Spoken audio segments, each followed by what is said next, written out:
إن الحمد لله وكفى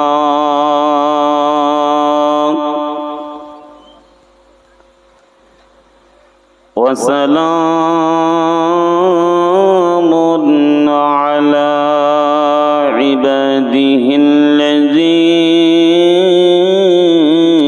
اصطفى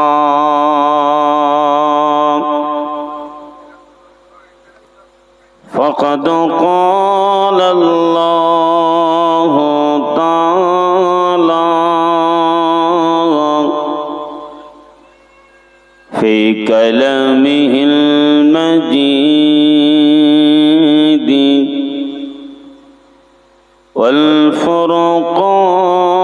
والفرقان الحميد أعوذ بالله من الشيطان الرجيم بسم الله الرحمن الرحيم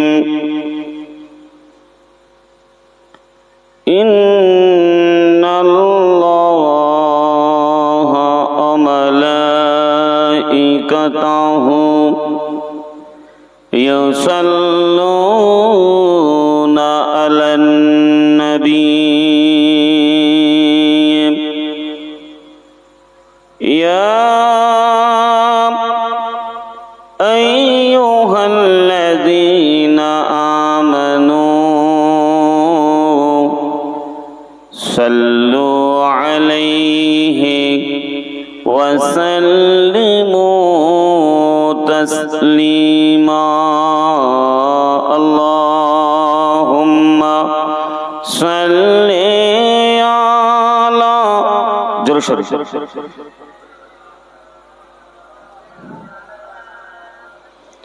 وعلى آل سيدنا مولانا محمد কাজ করিতে গেলেন নবী কাজ করিতে গেলেন নবী খাদিজা বিবির বাড়িতে খাদিজা বিবি দাওয়াত নিলেন বিশ্ব নবীর কাছেতে আল্লাহুম্মা সাল্লি আলা জোরে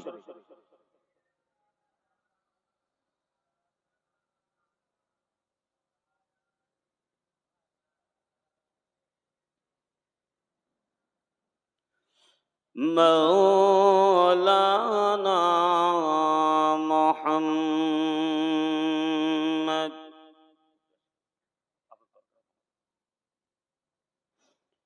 وقال الله تعالى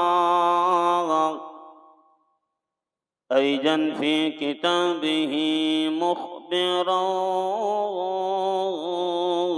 وآمرا الذين آمنوا وعلى الله فليتوكل المؤمنين وقال الله تعالى على الله فليتوكل المؤمنين وقال تعالى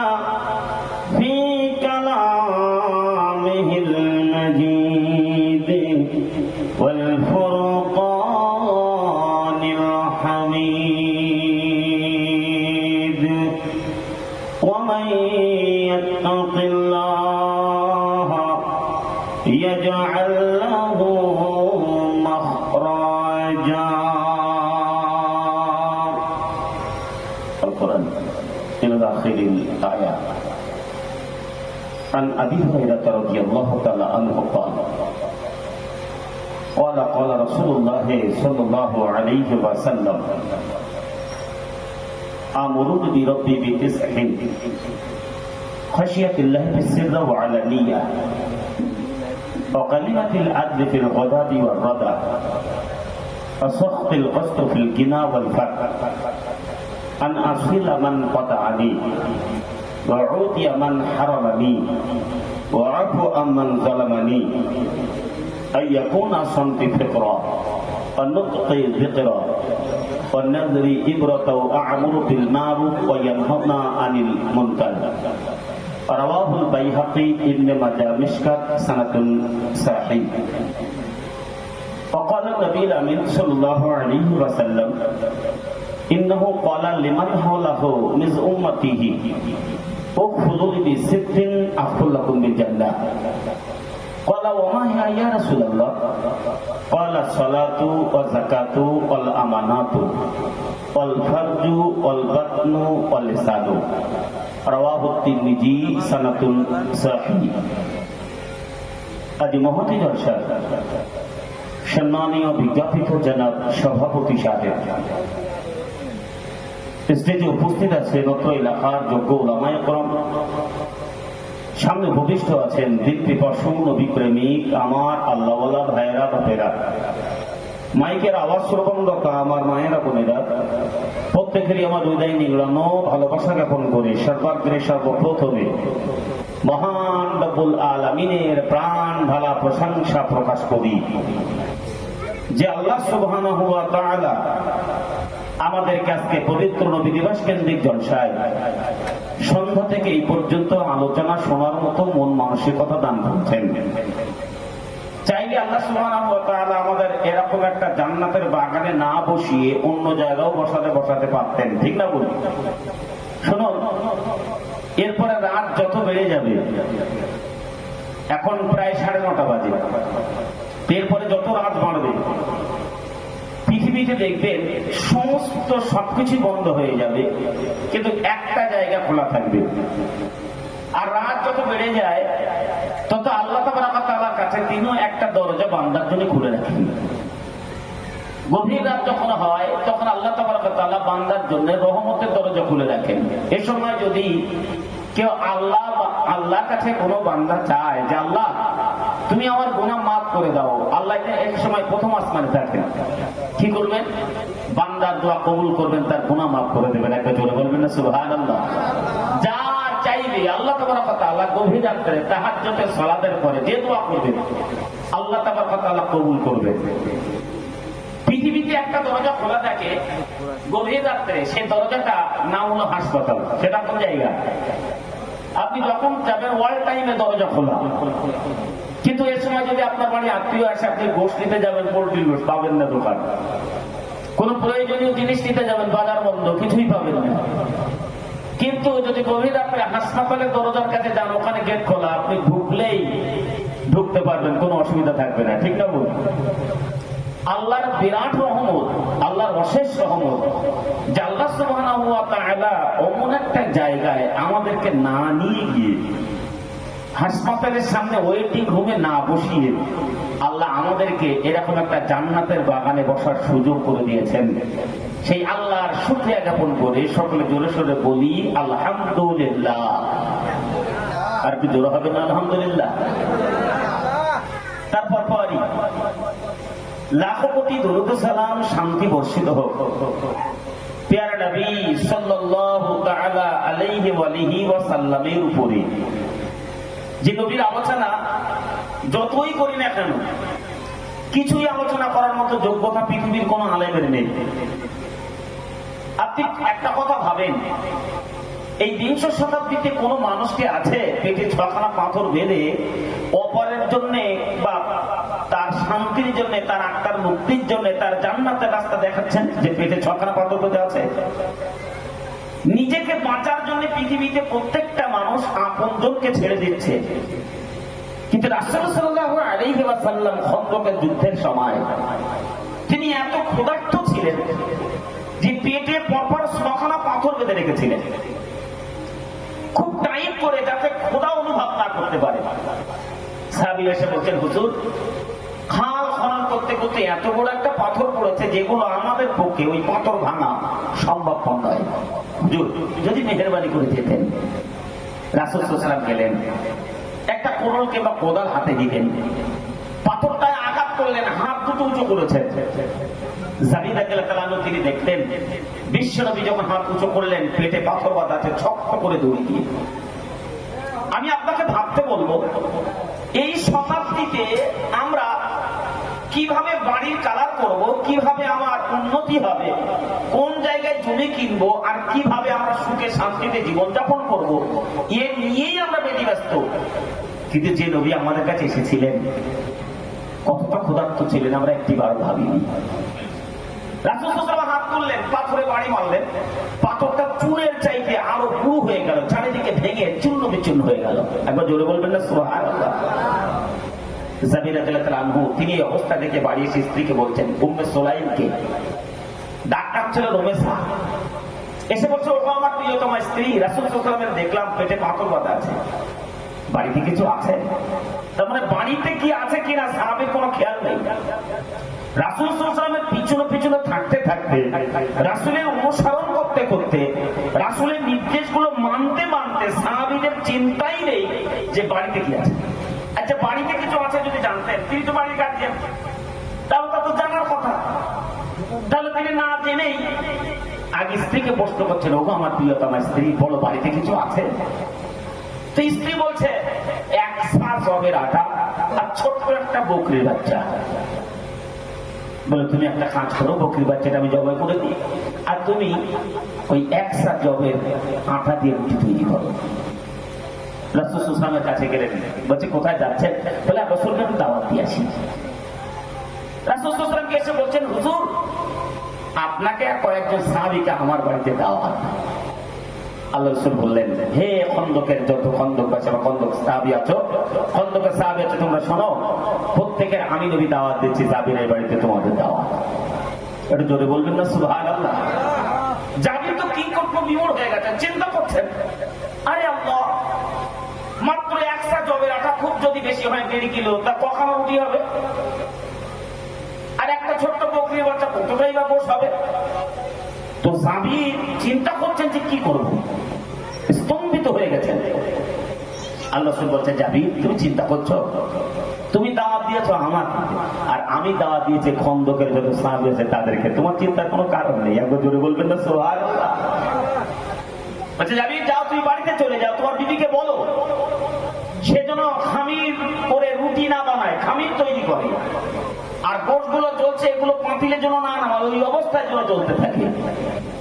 বিশ্বনবী আসতেন, একটুখানি থুতু মোবারক দিয়ে বা খামির মিশিয়ে দিলেন, আর একটুখানি থুতু নিয়ে তিনি ওই গোশে মিশিয়ে দিলেন। বিশ্বনবী বলছেন, যাবি, এবার মহিলাদের ডাকো, তারা রুটি তৈরি করতে থাকো। রুটি তৈরি করতে লাগলো। বিশ্বনবী দর্জন করে ডাকলেন, সাহাবীরা দর্জন করে আসে আর খেয়ে যায়। এমন করে হাজারের ঊর্ধ্বে সাহাবীরা খেলেন। খামির থেকে 1 টুকরো রুটি কমলো না, একটুখানি আটা কমলো না, এদিকে বা বর্তন থেকে গোশও কমলো না। এমন করে হাজারের ঊর্ধ্বে খেয়ে গেলেন। এই হলেন আমাদের বিশ্বনবী। এই নবীর উপরে লাখো কোটি দরুদ ও সালাম, শান্তি বর্ষিত হোক। সকলে বলেন আল্লাহুম্মা আমিন, আল্লাহুম্মা সাল্লি আলাইহি, আল্লাহুম্মা বারিক আলাইহি। আজকের উল্লেখিত কোরআনুল কারীমের বিভিন্ন জায়গা থেকে আমি 3টে আয়াতে কারিমা রেখেছি, যেটা রেখেছে সূরা আত-তালাক 65 নম্বর সূরা 28 নম্বর পারা আয়াত নাম্বার 2, এবং সূরা হুদে এবং সূরা আনআম থেকে, সূরা তাগাবুন থেকে বিভিন্ন জায়গা থেকে আয়াত রেখেছি। এবং এই আয়াতের পর একটা বিষয় কেন্দ্রিক আলোচনা করার চেষ্টা করব। তবে তার আগেই বলি, আপনাদের মসজিদের যোগ্য ইমাম তিনি আমার আগে আলোচনা করছিলেন, খুব সুন্দর কথা বলছিলেন। তিনি শুরু করেছিলেন ইয়াতাসাআলুনা আনিল মুজরিমিন মা সালাকাকুম ফিস সাকার ক্বালু লাম নাকু মিনাল মুসাল্লিন। এটা বল, এটা সূরা মুদাসসির, এটা 74 নম্বর সূরা 29 নম্বর পারা, আয়াত ছিল 42, 43, 44 একদম 50 পর্যন্ত তাফসীর করেননি, একটা দুটো আয়াতের তাফসীর করেছেন, খুব সুন্দর আলোচনা করছিলেন। আল্লাহ হুজুরের হায়াত দারাজ করুক, বারাকাল্লাহু ফিল হায়াতি। সকলে বলেন আমিন। এটা তাকবীর দেন, নারে তাকবীর। আর জোরে তাকবীর দেন, নারে তাকবীর। আজকের ইনশাআল্লাহুল আজিজ আলোচ্য বিষয় থাকবে 3টে অক্ষরের পরে। কটা অক্ষর? 3টে অক্ষর। তাওয়াক্কুল, যার আরবিতে তাওয়াক্কুল, বাংলায় এর আবিধানে অর্থ হয় ভরসা। এর বাংলা অর্থ কি? ভরসা। আর আমি যেখানে আলোচনা করব আপনারা খেয়াল রাখবেন, আমার প্রত্যেকটা আলোচনার পাঠ থাকে, আমি বিষয় ছাড়া কথা বলার চেষ্টা করি না। তাতে কি হয়, জাতিকে বোঝাতে সুবিধা হয় আর নিজের আলোচনা করতে সুবিধা হয়। আর যারা আলোচনা শুনবো তাদের মন মানসিকতা ভালো থাকে, যে না একটা বিষয় নিয়ে আলোচনা চলছে। এলো কথারই কথা না বলে আমি চেষ্টা করব এই বিষয়ের পরে কম বেশি কথা বলার। আল্লাহ যেন বুঝিয়ে নেন, ওমা তৌফিক ইল্লা বিল্লাহ, আলাইহি তাওয়াক্কালতু ইলাইহি ইউনীব। ক্বালা রাব্বি ইশরাহ লি সাদরি ওয়া ইয়াসসির লি আমরি ওয়া হালুল উকদাতাম মিন লিসানি ইয়াফকাহু কওলি। ক্বালা রাব্বি জিদনি ইলমা। আলোচনা করাম নেই, কয়েকটি কথা খুব ভালো করে শুনবেন। মাতিন সাহেব হুজুরের সঙ্গে প্রোগ্রাম করছিলাম, বুঝলেন তো। মাতিন সাহেব হুজুর একটা প্রোগ্রামে আমি পাশে বসে আছি, হুজুরের লাস্টে তো হুজুর কথা বলছেন, কথা বলতে বলতে বলছে, আচ্ছা তোমরা যখন কোনো জমি চাষ করো, এখন যে ধান কাটার মতো হয়েছে সেই ধানের চাপান দাও, না যে ধান প্রথমে রুয়ে 45 দিনের মাথায় কোন ধানে চাপান দাও? তো সকলে বলছে হুজুর চাপান যদি দেই একেবারে যে ধান প্রথমে রোপণ করা হয়েছে 20-22 দিন 25 দিন বয়স সেই ধানে। তো আমি তো চাপানটা মেরেছি, সব তো কাকা ধানে, সে যুবক ধান কই? তো আজকে প্রোগ্রামটা পুরো ঠিক সেই জায়গায়। আমি যা তাকিয়ে দেখছি আমার আব্বাদের, তো যাদের চাপান মারবো তারা তো দেখ, কথা বলতে পারছেন? যাদের চাপান মারবো তারা তো মেলায়, তারা তো বিভিন্ন জায়গায়, তারা এই বলতে সে থাকবে না। ও আসবে কখন?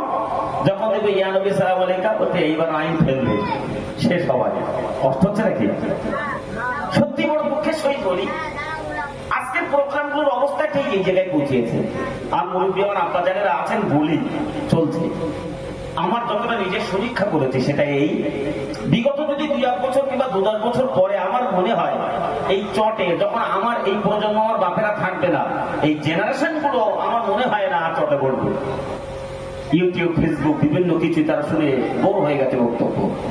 জলসায় মনে হয় তখন এই চটে আর কেউ বসার চিন্তা ভাবনা করবে না। তখন মনে ইউটিউব বুকে হাজার হাজার বক্তা করতো, কি করতে করে বসে ঝামালি করবো, যাই খাওয়া দাওয়া করে আসি, হয়তো বা জলসা চলবে কিন্তু শ্রোতা থাকবে না, ঠিক না? বলি অবস্থা প্রায় একই রকম। এখন একই রকম। আপনি একটা জলসার বাজেট দেখেন, মিনিমাম একটা জলসার বাজেট হলেও না হলেও কমসে কম 50,000 টাকা খরচা। তো 50,000 টাকা যদি খরচা হয় একটা জলসায়, আপনি শ্রোতা খুঁজে দেখবেন 50 জন পাওয়া যায় কি যায় না। বাস্তব কথা, 50 জন পাওয়া যায় কি যায় না, এটা শ্রোতা খুঁজে দেখবেন। প্রেক্ষাপটে দেখা যায় কিছু কিছু জলসায় শ্রোতা বেশি। সেটা কি? গ্রুপের জলসা যেগুলো হয়, যে এটা আমার গ্রুপের লোক, সেখানে একটু লোক বেশি আছে। আর তার গ্রুপ ব্যতীত যে অন্য কেউ আসে সে বলে আমি এখানে থাকবো। এ শ্রেণীর মানুষ এরকম শ্রেণীর পর্যায়ে আছে না? নেই? আছে, একদম এরকম জায়গা চলে গেছে। শুনুন, এই জন্য উর্দু কবি একটা কথা বলেছিলেন, খুব ভালো করে শুনবেন।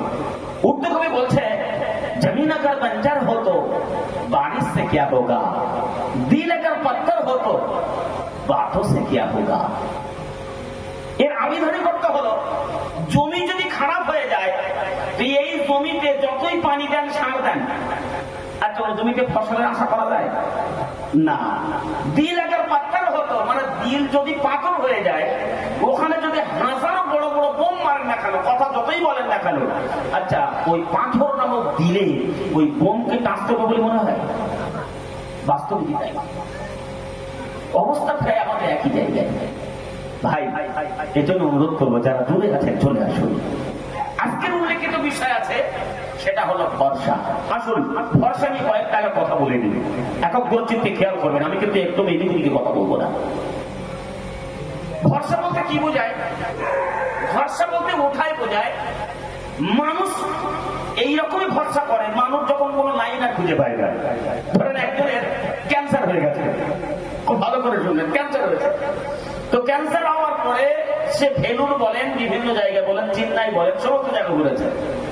তো ঘোরার পরে ডাক্তাররা বলেছে লাইন ভালো নেই, মাথার চুল থেকে শুরু করে পার নখ পর্যন্ত ক্যান্সারের জীবাণু পৌঁছে গেছে।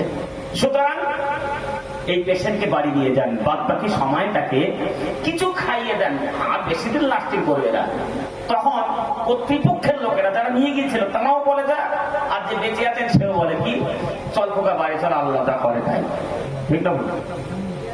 আচ্ছা, আমাদের ভরসা কি ওই সময় হওয়া লাগবে, না আমাদের ভরসা সুস্থ অসুস্থ সর্ব অবস্থায় আল্লাহ করে ভরসা করতে হবে? কি করতে হবে? আমাদের ভরসা তো জায়গায় নেই। আমাদের ভরসা যখন আমি যতটা পেরেছি কভার করার চেষ্টা করেছি, যখন পারলাম না যে আমার আয়ত্তের বাইরে, তখন বলে আল্লাহ তা করে দেবে। বাস্তবিক এটা ভরসা নয়। ভরসা তখনই হবে যা প্রথম থেকে শুরু করে একবার শেষ জীবন পর্যন্ত প্রত্যেকটা কর্মক্ষেত্রে, প্রত্যেকটা কাজে যে আল্লাহর পরে পূর্ণ আস্থা রেখে কাজ করবে, এর নামই হলো ভরসা। একবার জোরে বলেন সুবহানাল্লাহ। একটা দৃষ্টান্ত দিই, ইমাম গাজ্জালী রাহমাহুল্লাহ দার্শনিক বিদ্যার বড় পণ্ডিত, তিনি বলছেন মরুভূমিতে যায় কিংবা যারা পাহাড়ে সফরে যায়, পাহাড়ে বেড়াতে যায় কি যায় না অনেকে, তো অনেকে দেখবে দার্জিলিং এ যায়, কেউ গ্যাংটকে যায়, এখন বেড়াতে যায়। গ্যাংটক হলো এখানে কাঞ্চনজঙ্ঘা, আর দার্জিলিংটা হলো এভারেস্ট, ৮,৮৮৮ কিলোমিটার তার হাইট। খুব ভালো করে শুনবেন, যেহেতু আমরা ক্লাস করে পড়েছি। দেবতা অবস্থায় ওখানে একজন সফরে গিয়েছে, বেড়াতে গিয়েছে, তো বিরাট বড় বড় খাট গাড়িতে চলেছে, উপরে উঠেছে, উঠতে উঠতে কখন গাড়ি পাল্টে দিয়েছে, অনেকেই গাড়ি থেকে তলায় এসে পড়ে সব মারা গিয়েছে। একজন ব্যক্তি বা ওই কুয়াশার মধ্য থেকে সেও গড়াতে গড়াতে একটা গাছের ডাল ধরে সে ঝুলছে, আর এ বলছে আল্লাহ তুমি আমার রব, আমি তোমার বান্দা, কঠিন পরিস্থিতিতে আছি আল্লাহ, বিরাট বড় খাট, আল্লাহ তোমাকে ভরসা করি, মেহেরবানি করে তুমি আমাকে রক্ষা করো। ও ভালো করে শুনবে। তো আল্লাহ তাআলা কথা এটা বলতো, এটা উদাহরণ। তো আল্লাহ তাআলা বলছে বান্দা তুমি কি প্রকৃত দৃষ্টিতে আমাকে ভরসা করো? তো ঠিক হ্যাঁ আল্লাহ তোমাকে ভরসা করি। তা আল্লাহ বলছে বান্দা তুমি এটা নিশ্চিত বলছো তো? বলছেন নিশ্চয়ই আল্লাহ, তুমি ছাড়া কোনো রব নেই, তুমি হলে একমাত্র এলা, আমি তোমাকে ভরসা করি। তা আল্লাহ বলছে বান্দা তুমি একটা কাজ করো, আমাকে যদি ভরসা করো তা তুমি হাতটা ছেড়ে দাও। ইমাম গাজ্জালী দার্শনিক বিদ্যার পণ্ডিত, তিনি দৃষ্টান্ত দিচ্ছেন। তো এ সময় বলছে বান্দা তুমি যদি প্রকৃত আমাকে ভালোবাসো, আমার পরে ভরসা করো, তা তুমি এখন এক কাজ করো, তুমি হাতটা ছেড়ে দাও। বিশাল তুষার, যেহেতু পাহাড়ি এলাকায় বরফ আসে, তুষারপাত হয়। তুষারপাত মানে বরফের পাহাড়গুলো ভেঙে ভেঙে পড়ে, আমার সঙ্গে বরফ আসে, ওটা গায়ে জড়িয়ে যায়, বরফের মধ্যে বড় স্তূপ তৈরি হয়। তো আল্লাহ বলছে বান্দা তুমি আমাকে ভরসা করো, তো হাতটা ছাড়ো। আচ্ছা ভাবেন তো, তলায় ভীষণ বড় খাদ, আমি জানি কুয়াশায় আচ্ছন্ন, আমি একটা ডাল ধরেছি, কিছু সময় যদি বাঁচতে পারবো। আচ্ছা আল্লাহ যদি বলে বান্দা তুমি হাতটা ছেড়ে দাও, আমি জীবনে দেবো বলে মনে হয় দেব? আচ্ছা আল্লাহর পর যদি পূর্ণ ভরসা থাকে, ও যদি ছেড়ে দেয়, তো আল্লাহ বলছে বান্দা তুমি আমাকে ভরসা করো, তুমি ছেড়ে দাও। তো ছেড়ে দিলে তো ইনশাআল্লাহ আল্লাহ যে কোনো একটা উপায় বের করবে নাকি? তো আমি তো ছাড়ছি না, আমি তো ধরেই বসে আছি, বলছে আল্লাহ তুমি উদ্ধার করো। এখন বাবা রাত যখন গভীর হতে লাগলো, তুষারপাত শুরু হয়ে গেল, ও সকালবেলা সে ডাল ধরে মরে ঠিক এমন করে কাট হয়ে পড়ে আছে। যারা আত্মীয় স্বজন খুঁজছে আমাদের নিজেদের লাশগুলো কোথায়, খুঁজতে খুঁজতে চারিদিকে দেখে একজন মানুষ মাটি ছাড়া দুহাত উপরে সে ডাল ধরে ঝুলে মরে আছে। মাটি থেকে দুহাত উপরে সে ডাল ধরে ঝুলে মরে আছে। আল্লাহ তাআলা জানতেন যে তোর পায়ের নিচে মাটি, তুই ছেড়ে দে বান্দা, তুই তো আমাকে ভরসা করে ছেড়ে দে, দেখ না আমি তোকে বাঁচাতে পারি কি পারি না।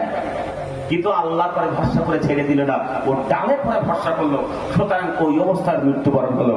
আজকের আমাদের অবস্থাও ঠিক একই জায়গা। কথা বলতে পারছেন? আল্লাহ তাআলা আমাদের উপরে বিরাট রহমত রেখেছেন। কোথায় এটা কোরআনে? মহান রব্বুল আলামিন এবার জানিয়ে দিলেন শুনুন, আল্লাহ বলে দিলেন ও আমার বান্দারা শুনে না, আমি আল্লাহ জানিয়ে দিলাম পৃথিবীর জমিনের মধ্যে যখন তোমরা কোন সমস্যায় পড়বে, আমি আল্লাহ পাক রব্বুল আলামিন আমাকে যদি পূর্ণ ভরসা করো, আমি আল্লাহ তোমার বাঁচার জন্য একটি রাস্তা নয় 10 10টি রাস্তা আমি আল্লাহ পাক বের করে দেব। কোথায় আছে কোরআনুল কারীমের মধ্যে? সূরা নাম্বার দেখে নেন বাপ আমার 65, পারা নাম্বার দেখে নেন বাপ 28, আয়াত নাম্বার দেখে নেন 2, সূরার নাম দেখে নেন বাপ আমার, সূরার নাম দেখে নেন তাআলা আল্লাহ পাক জানিয়ে দিলেন ওয়া মান ইয়াত্তাকিল্লাহ ইয়াজআল লাহু মাখরাজা। একবার জোরে জোরে বলেন সুবহানাল্লাহ। আল্লাহ বলছে বান্দা শোনো, যদি তোমরা আমাকে পূর্ণ মাত্রায় ভরসা করো, আমি আল্লাহ তাবারাক ওয়া তাআলা একটা দুটো রাস্তা তোমার বের করে দেব না। আমি আল্লাহ সুবহানাহু ওয়া তাআলা বাঁচার জন্য 10টি রাস্তা বের করে দেব। ভরসা করেছেন বাবারা আমার, হযরত ইব্রাহিম আলাইহিস সালাম ভরসা করেছিলেন আমার আব্বা জানেরা, হযরত মুসা আলাইহিস সালাম ভরসা করেছিলেন বিশ্বনবী রাসূলুল্লাহ সাল্লাল্লাহু আলাইহি ওয়াসাল্লাম। একবার জোরে জোরে বলেন সুবহানাল্লাহ। আজিব ব্যাপার আমাদের ভরসা। আসল কোরআনের দিকে এগিয়ে যায়। মহান রব্বুল আলামিন ইব্রাহিম আলাইহিস সালামকে পৃথিবীর জমিনের মধ্যে বাপ মা বিরাট মর্যাদা দিয়ে পাঠিয়ে দিয়েছিলেন। একটা দুটো পরীক্ষা আল্লাহ পাক করেন নাই, তার জীবনের মধ্যে আমার আব্বা জানেরা 20 থেকে 22টার মতো পরীক্ষা করেছিলেন। খেয়াল করে শোনো, আল্লাহ পাক জানিয়ে দিলেন ওয়াজকুরু ফি ইব্রাহিম ইন্নাহু কানা সিদ্দিকান নাবিয়্যা। ও পৃথিবীর মানুষ শোনো, আমি ইব্রাহিমকে সত্যবাদী নবী করে পাঠিয়ে দিয়েছিলাম। তার চরিত্রটা এত সুন্দর ছিল, পৃথিবীর জমিনের মধ্যে মডেল করে দিয়েছিলাম। তোমরা কি একটি বারো চিন্তা করো নাই ছোটবেলা থেকে চরিত্রটা কেমন হয়েছে শুনেন না? পিতা হলো মূর্তি পূজারক, আর ইব্রাহিম আলাইহিস সালাম ছিলেন মূর্তির বিরোধী। একবার জোরে জোরে বলেন সুবহানাল্লাহ। যে ফ্যামিলিতে বাপ মূর্তি তৈরি করে আর বাজারে বিক্রয় করে, আচ্ছা সেই ফ্যামিলির সেই সংসারের ছেলে ইব্রাহিম আলাইহিস সালাম, আচ্ছা বলেন না তখন দিন প্রচার করা, রবকে মানা তার জীবনের জন্য কত কষ্টকর। আর আমাদের চরিত্রের দিকে লক্ষ্য করি, আমার ফ্যামিলিতে আমার বাপ হলেন হাজি, আমরা হলাম নামাজি, আমাদের চরিত্র মুসলমান, আমাদের কোয়ালিটি সব মুসলিমের, নাম ধাম জমির record Aadhaar card I card সব মুসলিমের। চরিত্র তৈরি হয়েছে ইহুদি নাসারার মতো, ঠিক না ভুল? আমি বলবো মুরব্বী, আজই বাড়ি গিয়ে আপনার ছেলের দিকে তাকিয়ে দেখেন ইব্রাহিম আলাইহিস সালামের ফ্যামিলিটা কেমন ছিল। আপনার ফ্যামিলিটা হলো মুসলমানের ফ্যামিলি, কিন্তু আপনার ছেলে হয়েছে ইহুদি। আমাদের ছেলেদের চরিত্র তৈরি হয়েছে ইহুদির মতো। পায়ের দিকে যদি তাকান বাপ দেখবেন লাল সুতো বাঁধা, উপরে যদি ওঠেন দেখবেন সেরা প্যান আছে, তারপরে যদি উপরে ওঠেন দেখবেন বাপ আমার গলায় আছে বাপ গিটার কিংবা অন্য কিছু, হাতের দিকে তাকাবেন দেখবেন আছে বালা, কানের দিকে তাকাবেন ওখানে আছে দুল, এরপরে মাথায় যদি তাকান আসবে বাপ আমার 3 তালা মাথার কাটা চুল। আপনি খেয়াল করেন আপনার বাড়িতে মুসলমানি কোয়ালিটি আছে, কিন্তু মানুষ হচ্ছে সব ইহুদি নাসারা, ঠিক না বল? চরিত্র তৈরি হচ্ছে এমন। আপনার আর আমাদের অবস্থা, এটা আপনার বলবো না, আমি ওই দোষে দোষী। আমি মুসলিম, আমি একজন আলেম বলে বলছি না যে আপনার দোষ, আমাদের দোষ। কোয়ালিটি তৈরি করতে পারেনি বাবা আমার। মহান রব্বুল আলামিন কোরআনে জানিয়ে দিলেন মুমিন তুমি বাঁচবে কি করে? চরিত্র যদি তোমার আল্লাহর উপরে ভরসা করার মতো না হয়, তুমি নিজে জান্নাতে যাবে এটা কোনোদিন হবে না। তুমি যে মনে করছো আমি নামাজ পড়ছি জান্নাতে যাবো, এটা কোনোদিন হবে না। আমি বলি না, আল্লাহ পাক কোরআনে জানিয়ে দিলেন। সূরা দেখে নেন 66, পারা নাম্বার দেখেন বা 29, আয়াত নাম্বার দেখে নেন 6, সূরার নাম দেখে নেন তাহরিম। আল্লাহ আয়াতটা কেন দিলেন একটিবারও আমরা এখনো চিন্তা করি নাই। মহান রব্বুল আলামিন জানিয়ে দিয়েছেন, শুনুন, ইয়া আইয়ুহাল্লাযীনা আমানু কু আনফুসাকুম ওয়া আহলীকুম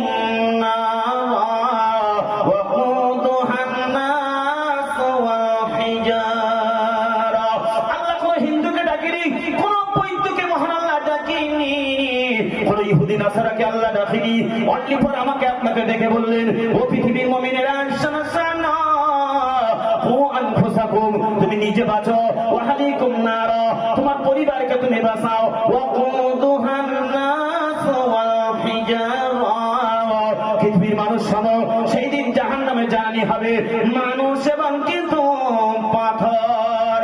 আল্লাহ পাক রব্বুল আলামিন এখানে নিজে বাঁচার পরে আহলা পরিবারকে কেন রাখলেন?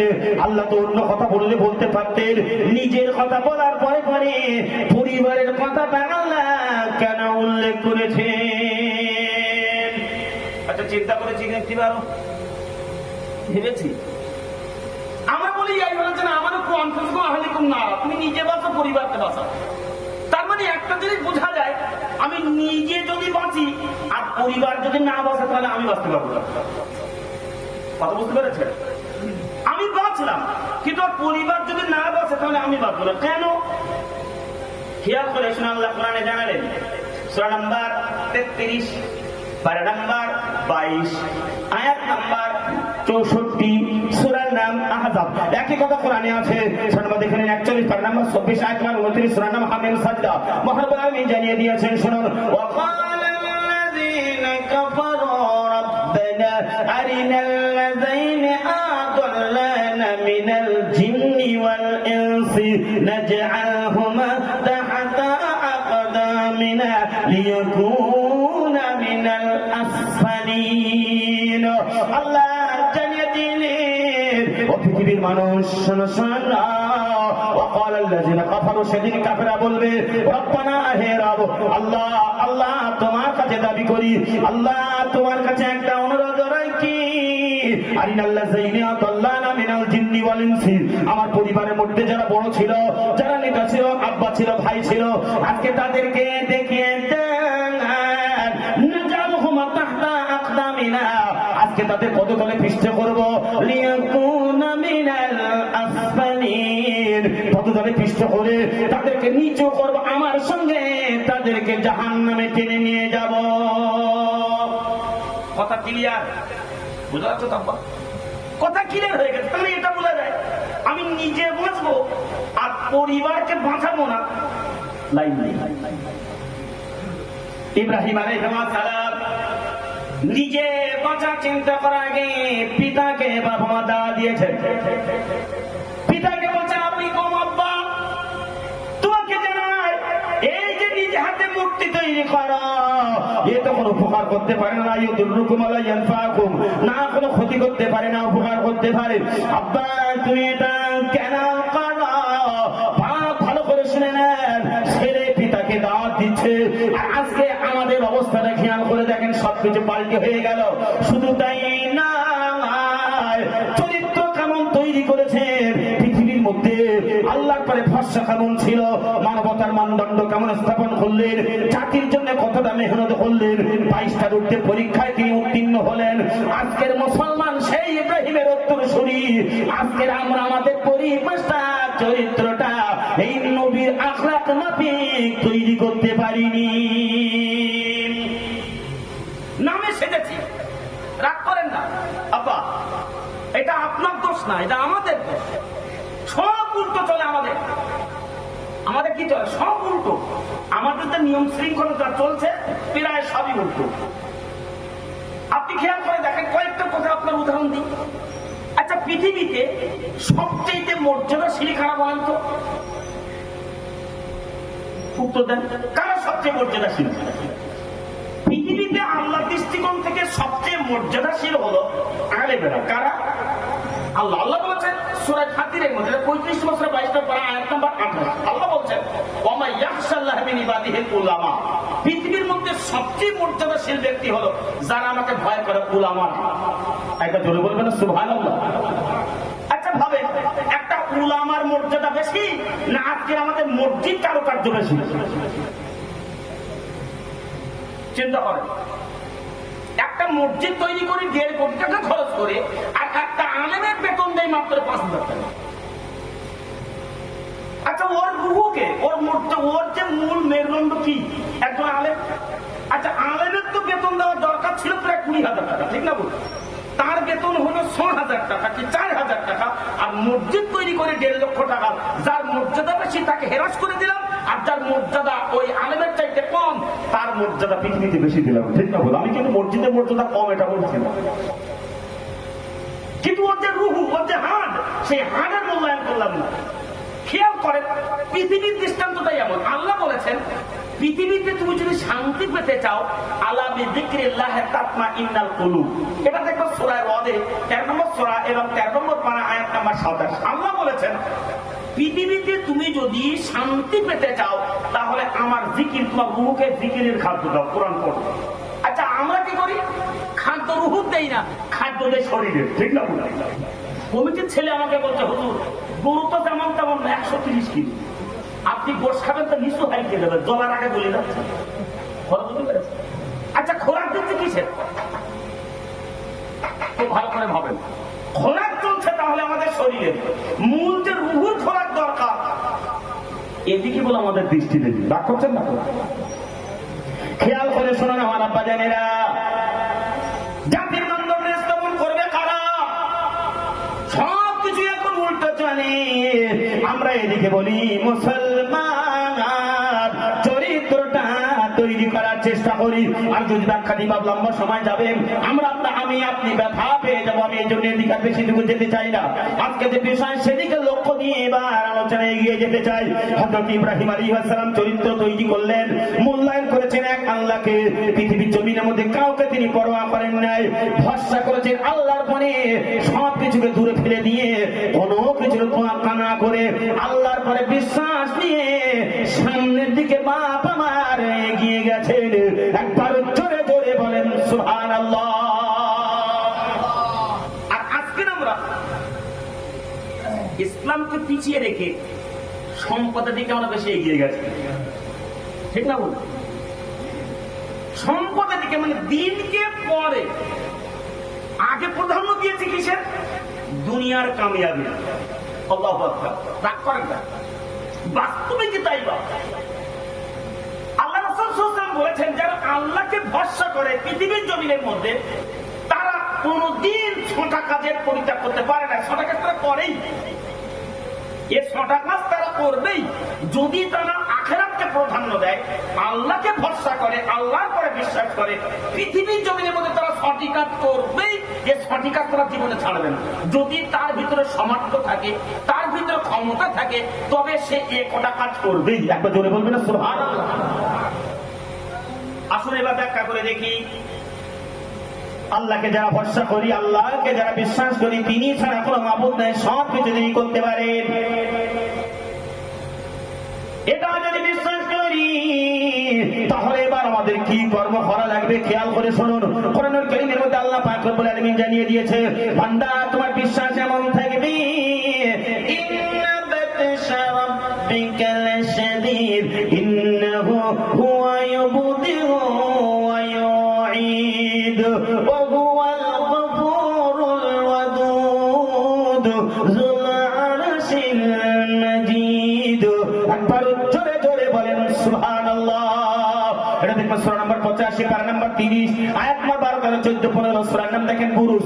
মহান রব্বুল আলামিন জানিয়ে দিয়েছেন, শুনুন, নিশ্চয়ই যারা আল্লাহকে ভরসা করে, ইন্না বাতশা রাব্বিকা লাশাদীদ, নিশ্চয়ই তিনি হলেন রব, তিনি তা যখন ধরবেন কাউকে বড় শক্তপোক্ত করে ধরবেন। ইন্নাহু ইয়াবদাউল খালকা সুম্মা ইউঈদুহু।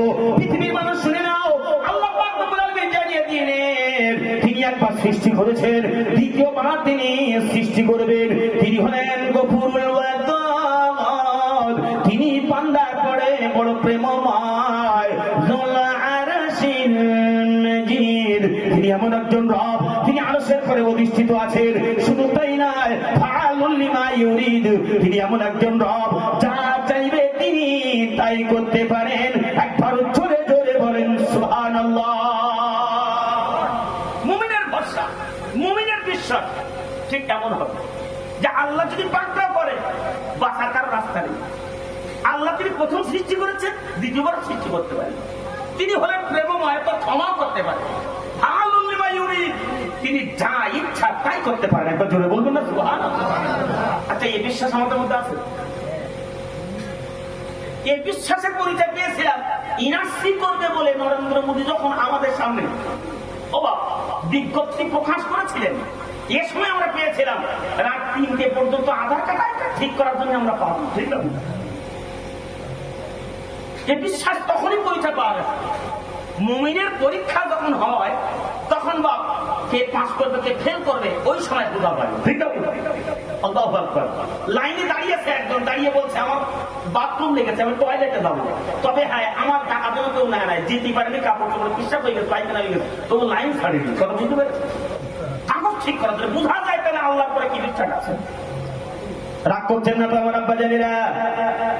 খেয়াল করে শুনে নেন, মহান রব্বুল আলামিন কোরআনে জানিয়ে দিলেন বিশ্বাস এমন হবে। এরপরে আমি হাদিসের ব্যাখ্যার দিকে এগিয়ে যাব। খেয়াল করুন, ইব্রাহিম আলাইহিস সালামকে এলাকার লোকেরা বলছে, ইব্রাহিম চলো আমাদের বিরাট একটা পুজোর মেলা হবে, চলো মেলায় যাই। ইব্রাহিম আলাইহিস সালাম এ সময় বলেছিল, আমি বিরাট অসুস্থ, সুতরাং আমি তোমাদের সঙ্গে মেলায় যেতে পারবো না। মনে মনে তিনি ছিলেন বিরাট চিন্তিত, বিরাট দুঃখিত। চিন্তাটা ছিল এমন, বাপেরা আমার গোত্রের লোকেরা আল্লাহকে বাদ দিয়ে অন্যকে পুজো করে, আল্লাহকে বাদ দিয়ে অন্যকে স্মরণ করে, আল্লাহকে বাদ দিয়ে অন্যের কাছে সেজদায় মাথা নত করে, সুতরাং এটা কোনোদিন সম্ভবপর নয়। মনে মনে তিনি বিরাট চিন্তিত ছিলেন। সকলেই যখন চলে গেলেন, এমত অবস্থায় ইব্রাহিম আলাইহিস সালাম তিনি কি করলেন? বিরাট ওই মূর্তির দিকে এগিয়ে গেলেন, গির্জার দিকে। যাওয়ার পরে ও জায়গায় যে আমার আব্বা জানেরা সমস্ত মূর্তিগুলো ভেঙে দিয়ে বড় মূর্তির গলায় কোরআনটা ঝুলিয়ে দিয়েছিলেন। এরকম সমাজ আমাদের আছে। আচ্ছা, আমি কিন্তু বলিনি অন্য ধর্মের লোকদেরকে আপনি দেখা দেবেন, এটা বলিনি। ইসলামে এটাও বলিনি অন্য কোন ধর্মকে গালমন্দ করবে। তবে হ্যাঁ, তখনকার সময় বেবিলনের মধ্যে এরকম একটা পরিস্থিতি ছিল, ইসলাম এটা পরে নিষেধ করেছেন, পরে বলে দিয়েছেন তোমরা যেন কোনদিন কোন ধর্মীয় মানুষের নামে গালমন্দ করো না। সূরা আনআমের মধ্যে 8 নম্বর পারা আয়াত দেখে নেবেন, 115 মধ্যে এসেছে। তো আল্লাহ এখানে নিষেধ করে দিয়েছেন যে কারোর যেন তোমরা গালমন্দ করবে, এখানে নিষেধ করেছেন। কিন্তু আগেকার যে ঘটনা এগুলো আপনাদের সামনে তুলছেন। আপনাদের কষ্ট হচ্ছে না? তারপর অসুবিধা হচ্ছে? তাকবীর নারী তাকবীর। ভরসা খাবেন আল্লাহর পরে। এবার দেখেন ইব্রাহিম আলাইহিস সালাম বড় মূর্তির গলায় কুরুন ঝুলিয়ে দিয়ে এবার বেরিয়ে আসলেন। তার কওমের লোকেরা, এলাকার লোকেরা এবার যখন ফিরে আসলে, ফিরে এসে দেখে আমাদের এই ঘরের ভিতরে যারা ছিল সকলে মুন্ডু কেটে দেওয়া, বড় মূর্তির গলায় কুরুলটা ঝুলিয়ে দেওয়া। সকলেই এবার আলোচনা করতে শুরু করে দেয়। আলোচনা করে কি, কে এই কাজটা করলো? সকলের ভিতরে জল্পনা কল্পনা চলে। একমাত্র ইব্রাহিম ছাড়া এর কোন বিরোধী কেউ ছিল না। এই কাজ যদি করে থাকি আমাদের মধ্যে, আমাদের গোত্রের মধ্য থেকে ইব্রাহিম ছাড়া আর কেউ এই কাজ করতে পারে না। চলো ইব্রাহিমের কাছে যাওয়া যাক, তাকে ধরে নিয়ে আসা যাক। ইব্রাহিমকে জিজ্ঞাসা করা হচ্ছে, ইব্রাহিম বলো তুমি কি এই কাজটি করেছ? এ সময় ইব্রাহিম আলাইহিস সালাম বলেছিলেন, কি করে বলবো যে বড় মক্কেলের গলায় কুরুল ঝুলানো আছে, ওই মক্কেল তোমাদের বলে দেবে কে ওদেরকে ছিন্ন ভিন্ন ভেঙেছে। দাওয়াতের টেকনিক, দাওয়াতের টেকনিক। আজকের আমাদের যা দাওয়াত চলে আমাদের কওমের মধ্যে, কথা বলতে পেরেছেন? আমাদের দাওয়াত কোথায়? স্টেজে, জলসায়, আর চলে মসজিদে। কিন্তু আমাদের দাওয়াত বাইরে নেই। আর তথাপিও যেটা বলি, আমাদের যত হুকুম হাকাম, যত আদেশ নিষেধ, যত নির্দেশ, সবকিছুই চলে আমাদের জলসার মসজিদে। আপনারা কোথায়? সেটা মসজিদে, ওর বাইরে আর কিছু নেই। এজন্য আজকের জাতি পরস্পর দিনকার দিন গোমরাহির ভিতরে লিপ্ত হচ্ছে, কারণ ইসলামিক শাসন আমাদের মধ্য থেকে বিদায় নিচ্ছে। ঠিক না? রাসূল সাল্লাল্লাহু আলাইহি ওয়াসাল্লাম বলেছেন, মুসলমানরা জাতির কাছে তখনই মার খাবে ভিন জাতির কাছে, মুসলমানরা তখনই ভিন জাতির হাতে মার খাবে, তাদেরকে যেমন রুটি ছিঁড়ে ছিঁড়ে খায়, তাদেরকে এমন ছিঁড়ে ছিঁড়ে শেষ করে দেবে, যেমন এক জায়গায় সকালে বসে একটা গোষ্ঠ রুটি দিয়ে ছিঁড়ে ছিঁড়ে টুকরো টুকরো করে খায়, অনুরূপ ভাবে মুসলমানদেরকে ছিঁড়বে যখন মুসলমানের মধ্যে তিনটে জিনিস থাকবে না। কটা জিনিস? ভালো করে শুনবেন, হাদিস হাদিস 171 নম্বর। আমি যখন কথা বলবো সব রেফারেন্স থাকবে, আমার কথা না। আল্লাহ রাসূল বলেন, আন উমামা বাহলি রাদিয়াল্লাহু তাআলা আনহু قال قال قال رسول الله صلى الله عليه وسلم। উমামা বাহলি বলেন, রাসূল সাল্লাল্লাহু আলাইহি ওয়াসাল্লাম বলেছেন, লা তুনকাদুন্না উরওয়াল ইসলামি উরওয়াতান উরওয়াতান। এক নম্বর হবে মুসলমানের মধ্য থেকে যখন তাদের ঐক্য নষ্ট হয়ে যাবে, তারা যখন বিভিন্ন দলে বিভক্ত হয়ে যাবে, তাদের জন্য আসবে বিরাট মুসিবত, বিপদ আসবে। দুই, রাসূল সাল্লাল্লাহু তৃতীয় নম্বরে বললেন, যখন ইসলামিক শাসন বিরক্ত হয়ে যাবে তখন তাদের মধ্যে আসবে দ্বিতীয় মুসিবত। এক নম্বর ইসলামিক ঐক্য নষ্ট হবে, দ্বিতীয় নম্বর মুসলমানদের শাসন ব্যবস্থা দুর্বল হয়ে যাবে, তাদের কোন শাসন ব্যবস্থায় থাকবে না। তিন, আখিরে হুন্নাস সালাত, মানুষ মুসলমান নামে থাকবে কিন্তু তারা নামাজ পড়বে না, এ সময় আল্লাহর গজব তাদের পরে এসে পড়বে। হাদিস তারহিবে তারিখ, আমি বলি না, রাসূল বলেছেন 1450 বছর আগে। এবার আমি আপনাকে বলবো, আচ্ছা আপনি ভাবেন না আজকে আমাদের চরিত্র ঠিক এই জায়গায় এসেছে কি আসেনি?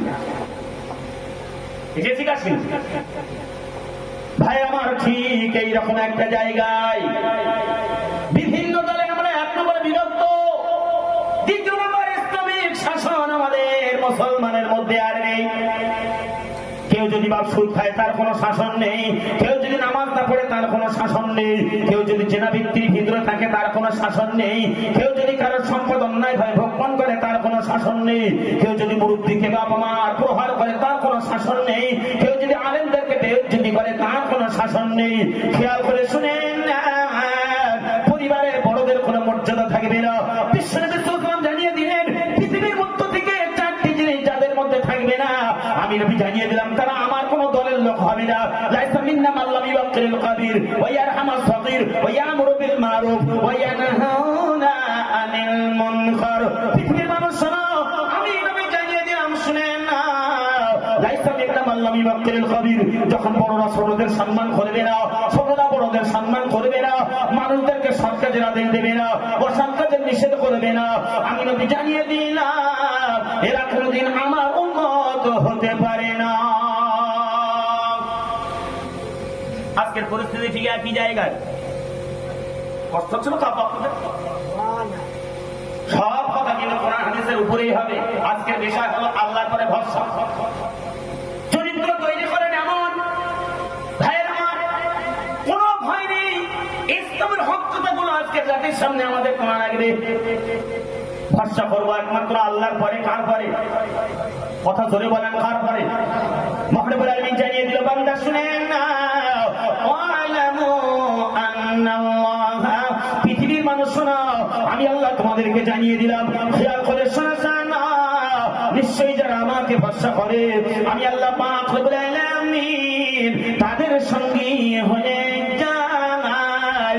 একবার জোরে জোরে বলেন সুবহানাল্লাহ। সঙ্গে কেমন হয়েছে শুনে নেন। ইব্রাহিম আলাইহিস সালাতু ওয়াস সালামকে এবার যখন ডেকে নিয়ে গেল, বাপ নমরুদের সামনে হাজির করলো। নমরুদ তখন জিজ্ঞাসা করেছে, বলে আমি কি উত্তর দেব? বড় মক্কেলের কাছে জিজ্ঞাসা করো। সকলে এক বাক্যে বলে দিল, না না, এ অন্যায় কেউ করতে পারে না ইব্রাহিম ব্যতীত, সুতরাং এমন ভাবে একে শাস্তি দেব টোটাল বেবিলন শহরের মধ্যে সকলে যেন দেখে নেয়, যারা আমাদের মূর্তির অবমাননা করে, যারা আমাদের পূজা অর্চনার নিন্দা করে, যারা তাদেরকে ক্ষতি করে, এমন শাস্তি দেব টোটাল পৃথিবীতে যেন মডেল হয়ে যায়। তারা যেন এটা দেখে আর কোনদিন আমাদের কোন দেব দেবীকে ক্ষতি না করতে পারে, এমন শাস্তি আমরা ইব্রাহিমকে দেব।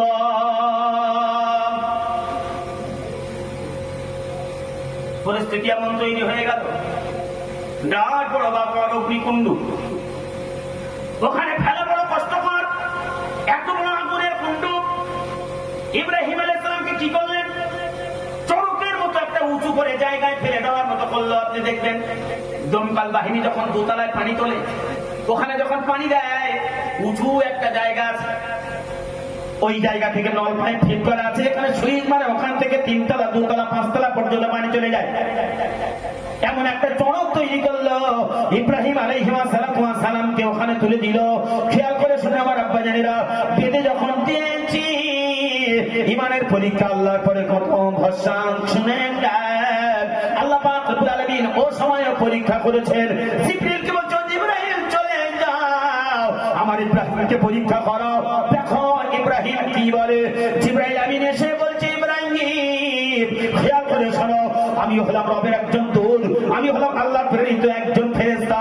আল্লাহ পাক রব্বুল আলামিন 4টে ফেরেশতার ক্ষমতা দিয়েছে।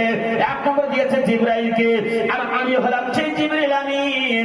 ইব্রাহিম তুমি আমার কাছে সাহায্য চাও, নমরুদের আগুন আমি একটা পাকার ঝাঁটায় দুনিয়া থেকে পুরো নিশ্চিহ্ন করে দেব। একবার জোরে জোরে বলেন সুবহানাল্লাহ। কথাটা বুঝতে পেরেছেন? জিবরাইলের মতো ফেরেশতা এসে বলছে, ইব্রাহিম আমার কাছে সাহায্য চাও। ইব্রাহিম আলাইহিস সালামের শেষ সময় একটা বক্তব্য ছিল, লেকচার দিয়েছিলেন। লেকচারটা কি ছিল? সূরা আনআমের মধ্যে আয়াত এসেছে, সূরা নম্বর 6 পারা 7 আয়াত নম্বর 98।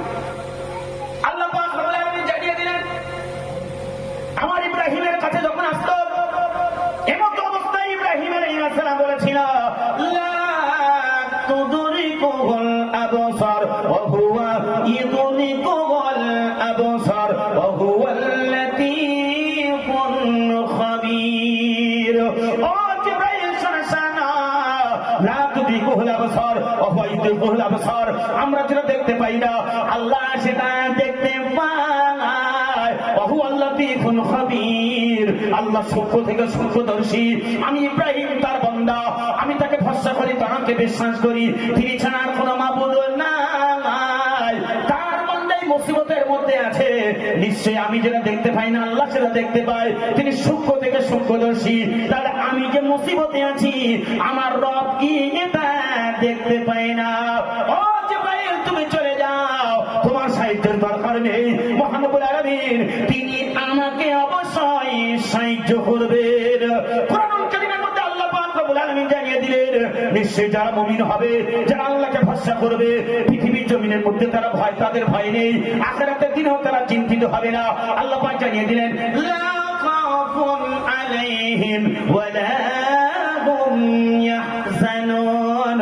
একবার জোরে জোরে বলেন সুবহানাল্লাহ। আল্লাহ বলেছেন যারা মুমিন হবে আমাকে তারা ভরসা করবে, লা খাউফুন আলাইহিম, তাদের কোনো ভয় নেই, ওয়ালা হুম ইয়াহজানুন, তাদের দুঃখের কোনো কারণ নেই।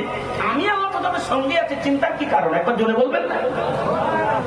আর আজকে আমাদের তো ভয়ে আমাদের জীবন খারাপ দিচ্ছে, ঠিক না? সর্বক্ষণ চিন্তা করতে কি হবে, কি করবো। ভাইয়ের আমার শুনুন, ভয়ের কোনো কারণ নেই। জমিনটা কার? কথা বলে বলেন কার? আচ্ছা আল্লাহ যদি চায় এখানে আমাদের রাখবো না, পৃথিবীর কোনো মানুষকে রাখতে পারবে বলে মনে হয়?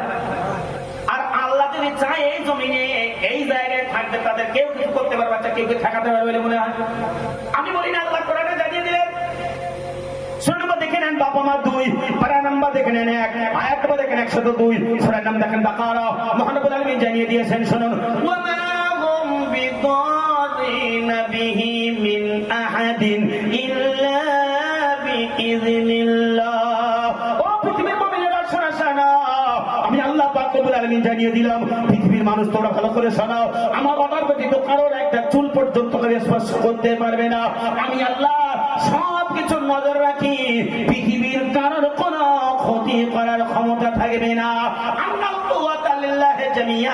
নিশ্চয়ই আমার ক্ষমতা টোটাল পৃথিবী আসমান জমিনের মধ্যে যা কিছু আছে সব কিছুই কিন্তু পরিণত। একবার জোরে জোরে বলেন সুবহানাল্লাহ। কিসের ভয়? ভরসা করে আল্লাহর পরে, ভরসায় উঠে গেছে, ভয় তো থাকবেই। ভরসা যখন থাকে না তখন ভয় থাকে, আর ভরসা যখন থাকে তখন ভয় থাকে না। কত বুঝতে পেরেছেন? ভরসা যদি থাকে ভয় থাকবে না। বাবা বলতে চাই শুনুন, ইব্রাহিম আলাইহিস সালাম আল্লাহর পরে ভরসা করলেন, ভয় নেই। ভরসা যদি না থাকতো তাহলে নিশ্চয়ই ভয় থাকতো, ঠিক না? ইব্রাহিম আলাইহিস সালাতু ওয়াস সালাম জিবরাইল আমিনের কোনো সহযোগিতা নিলেন না। আগুনের মধ্যে এবার ফেলে দেবে আমার আব্বা জানেরা। এবার একটুখানি চিন্তা করেন কত বড় অগ্নিকুণ্ড, এই অগ্নিকুণ্ডের মধ্যে বাপ আমার চড়কের পরে পাতা হয়েছে, ওখান থেকে ইব্রাহিম আলাইহিস সালাতু ওয়াস সালামকে এবার ফেলে দেবে। খেয়াল করে শুনুন, আগুনে পড়তে দেরি আল্লাহ পাক রব্বুল আলামিন কোরআনের নির্দেশনা দিতে কিন্তু দেরি করলেন না। দেখেন 21 পারা নাম্বার 17 আয়াত 69 সূরা দেখেন আম্বিয়া, রব্বুল আলামিন আয়াতে কারিমা নাযিল করে দিলেন। আল্লাহ বলছে আগুন শুনে নাও, কুলনা ইয়া নারকুনি বারদা সালামান আলা ইব্রাহিম। একবার জোরে জোরে বলেন সুবহানাল্লাহ। ভরসাটা তৈরি করেন আমার আব্বা জানেরা। মহান রব্বুল আলামিন আগুনকে বলছে কুলনা ইয়া নারকুনি, কুল বলতে শোনো না, ও আগুন তুমি শোনো না, রুকুনি যতটা আগুন তোমরা আছো তোমাদেরকে বলি, সালামান বারদাও সালামান আলা ইব্রাহিম, ইব্রাহিমের পরে শান্তিদায়ক আরামদায়ক হয়ে যাও। তার মানে মুফাসসিরগণেরা লিখেছি জান্নাতের যাবে যারা যাবে তাদেরকে ওখানে সালাম শব্দ ব্যবহার করা হবে, জান্নাতে যারা ঢুকবে তাদেরকে আল্লাহ পাক রব্বুল আলামিন সালাম দেবেন। খেয়াল করে শুনেন না, ও সালাম শব্দটা ব্যবহার করা হয়েছে। আল্লাহ পাক রব্বুল আলামিন বললেন বারদাও সালামান আলা ইব্রাহিম, আমার ইব্রাহিমের পরে শান্তি আরামদায়ক হয়ে যাও। আগুনের মধ্যে পড়লো, কিন্তু ইব্রাহিম আলাইহিস সালামের একটা লোম পর্যন্ত বাপ আমার কোন প্রকারে স্পর্শ হলো না। একবার জোরে জোরে বলেন সুবহানাল্লাহ, নারে তাকবীর, আর জোরে তাকবীর দেন, নারে তাকবীর। আচ্ছা, আমাদের ভরসা এমন আছে তো? হ্যাঁ, এরকম ভরসা তৈরি করতে পেরেছি তো? আল্লাহ শান্তিদায়ক হয়ে গেল, যা বাপ আগুনটাকে জান্নাত মতো বানিয়ে দিল। নমরুদ উপর থেকে বলছে আগুন কি হলো তোর, কি ব্যাপার আমার ইব্রাহিমের গায়ে লাগে না কেন? আগুন বললো, ও নমরুদ শুনে নাও, তুমি কেন তোমার গোষ্ঠী সূত্র যদি এর মধ্যে আসো তোমাদের পুড়িয়ে ছাই করে দেব, কিন্তু ইব্রাহিমের আমি একটা লম পর্যন্ত স্পর্শ করতে পারবো না। আল্লাহ খালিক, আমি হলাম তার সৃষ্টি, সুতরাং আল্লাহ পাক রব্বুল আলামিন অর্ডার দিয়েছে আমি কোনদিন ইব্রাহিমের লম পর্যন্ত স্পর্শ করতে পারি না। একবার জোরে জোরে বলেন সুবহানাল্লাহ। এই চরিত্র যদি তৈরি করতে চাই, বিশ্বনবী সাল্লাল্লাহু আলাইহি ওয়াসাল্লাম জানিয়ে দিলেন পৃথিবীর জমিনের মধ্যে তোমরা যদি সঠিক কাজ করো, আমি নবী জানিয়ে দিলাম, তাহলে তোমরা এমন চরিত্র তৈরি করতে পারবে দুনিয়ার জগতেও নিরাপত্তা পাবে, মৃত্যুর পরেও নিরাপত্তা পাবে, কোন জায়গায় তোমরা কোনদিন দুঃখিত হবে না। একবার জোরে জোরে বলেন সুবহানাল্লাহ। এই চরিত্র তৈরি করা লাগবে। আসুন, এই তাওয়াক্কুলবান চরিত্র তৈরি করতে গেলে কাজগুলো এবার কি করা লাগবে? অসুবিধা হচ্ছে না? একটুখানি দেখে দিন টাইমটা কটা হলো। আমার লক্ষ্য আছে 10টা 19, বেশি এখনো অনেক সময় আছে আলহামদুলিল্লাহ, এখনো 1 ঘন্টা। আমি চেষ্টা করবো আজকে তাওয়াক্কুলের পরে পূর্ণ ব্যাখ্যা করতে, একদম এদিক দিকে যাবো না। এটা তো বিদাত নারী তাকবীর। এটা জোরে বলেন তো আল্লাহুম্মা সাল্লি আলা সাইয়্যিদিনা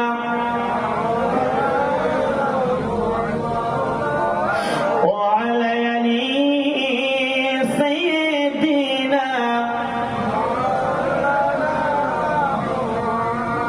ভাইরা ভালো করে শুনুন, রাসূলুল্লাহ সাল্লাল্লাহু আলাইহি ওয়াসাল্লাম জানিয়ে দিয়েছেন চরিত্র হবে তার 6টা। মহান নবী বিশ্বনবী জানিয়ে দিলেন, আন আবি হুরায়রা রাদিয়াল্লাহু তাআলা আনহু قال قال قال رسول الله صلى الله عليه وسلم।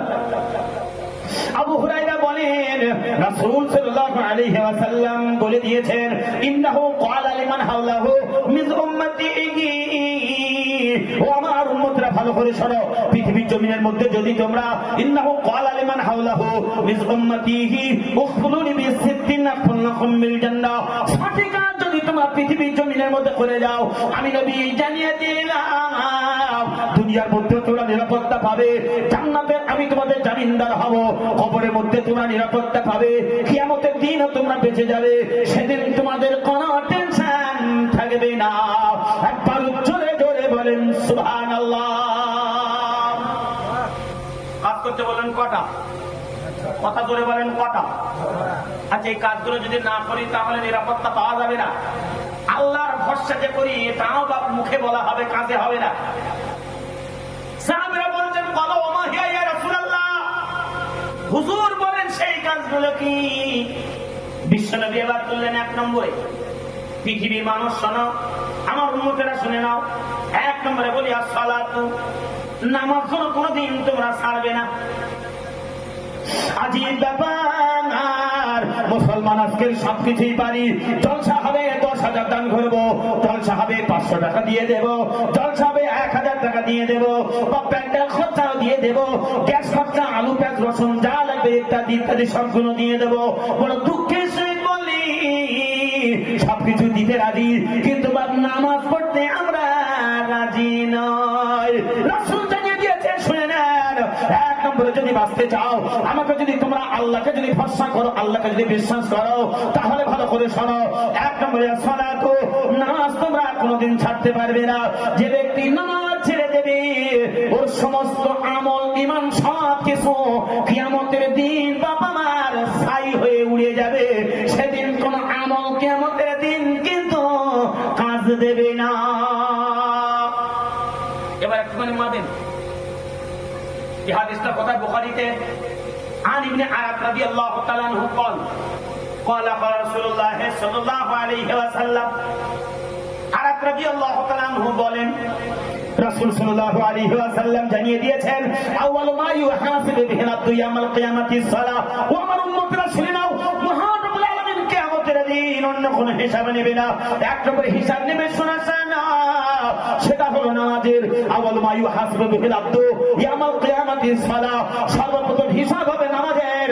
ফাইন্না সালাত সালাত সাইরু আমালিহি, যদি নামাজের হিসাব ভালো করে দিতে পারো, সেদিন তোমার দান, সেদিন তোমার সাদকা, সেদিন তোমার হজ, সেদিন তোমার আমল, সেদিন গ্রহণযোগ্য হবে। আর যদি হিসাবটা না দিতে পারো, ওয়াইনা ফাসাদাত ফাসাদাত সাইরু আমালিহি, সমস্ত আমল সেদিন তোমার বরবাদ হয়ে যাবে, কোন আমল সেদিন গ্রহণযোগ্য হবে না। হাদিস ক্লিয়ার, কথা বলতে না চাপা, ক্লিয়ার হাদিস একদম। নামাজ নেই, সমস্ত আমল বরবাদ। আপনার যে রোজা ছিলেন 1 মাস, কতদিন? 1 মাস রোজা কাটিয়েছে, এবার 29-এ শেষ হয়ে গেল, তো 29-এর মাস যায়, সুতরাং ওটা 1 মাস করে করে। আচ্ছা, 1 মাস রোজা রাখার পরে আমরা নামাজ কাজা করি না, সেদিন 2 ফকিরি বা মসজিদে ওতপ্রোত জড়িত ছিলাম। আচ্ছা ভাবেন না, এই রোজার মাস চলে গেল আর তার সালাত বলতে কিচ্ছু নেই। আচ্ছা, এই মুসলমান কিয়ামতের দিন আখিরাতে কবরে নিরাপত্তা পাবে বলে মনে হয়? আর কথা বলেন না, কেন পাবে? আমি বলিনি, আল্লাহ বলেছেন, আপনি নোট করে দেখান, সব তো কোরআন দিয়ে বলবো, হাদিস দিয়ে। আমি যতক্ষণ থাকবো একটা কথা আমার উলুপ্র থাকবে না। আমি একটা কথা অনর্থ বলার জন্য এখানে আসিনি। কিয়ামতের দিন আপনার চেয়ে আমি বড় বিপদে থাকবো, কেস্তা পাইনি, হাফিজ দাবি গিয়ে বাড়ি চলে যাবো, আর কিয়ামতের দিন এই রেকর্ড চাপানো হবে, আর আমি জুলফিকার সেদিন ফেলে দেবো। সেজন্য কথা হবে সব কোরআনের। আল্লাহ তাআলা বললেন কোরআনুল কারীমে সূরা নম্বর 88 পারা 30 আয়াত নাম্বার 3, 4, 5, 6 সূরার নাম গাছিয়া। আপনি আজই তাফসীর দেখেন। আল্লাহ বলছেন, আমিলাতুন নাসিবা তাসলা নারুন হামিয়া তুসকা মিন আইনিন আনিয়া লাইসা লাহুম তাআমুন ইল্লা মিন দারিন। আল্লাহ বলেছেন, পৃথিবীতে কিছু সংখ্যক মানুষ আমিলাতুন নাসিবা, তারা আমল করে ক্লান্ত হয়েছিল, তাসলা নারুন হামিয়া, এরপরে তারা উত্তপ্ত জাহান্নামের মধ্যে যাবে। তুসকা মিন আইনিন আনিয়া, তাদেরকে ফুটান্ত পানি পান করানো হবে।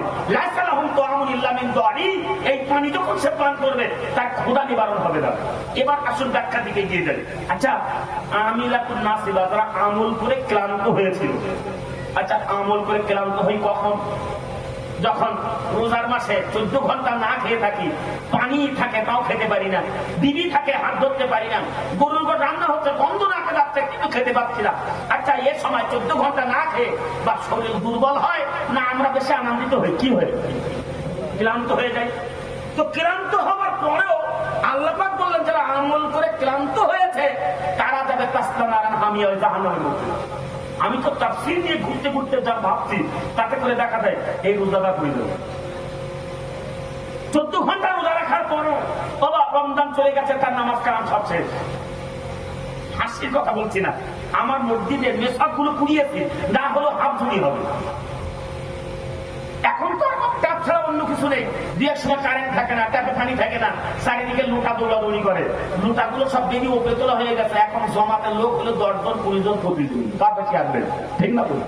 আচ্ছা এ মুসল্লি গেল কোথায়? আহা, মগরিবের সময় যে কি ভিড় তা তো বলার কথা না। আল্লাহু আকবার। সেই ভিড়ের কথা বলা যায় না। যদি বিরানি দেয় তাহলে তো আর কিছু বলাই লাগে না, ও লোক সংখ্যা কত হবে নিজেও বুঝতে পারা যাবে না, ঠিক না বলুন? আচ্ছা বলেন না, এই মুসলমান কি করে বাঁচবে? বিশ্বনবী সাল্লাল্লাহু আলাইহি ওয়াসাল্লাম জানিয়ে দিলেন, সুতরাং কিয়ামতের দিন এর আমল টিকবে না। আসুন আবার আল্লাহ কোরআনে জানিয়ে দিলেন, শর্মা দেখেন 25 পারা নাম্বার 19 আয়াত নাম্বার 23 সূরা নাম দেখেন ফুরকান।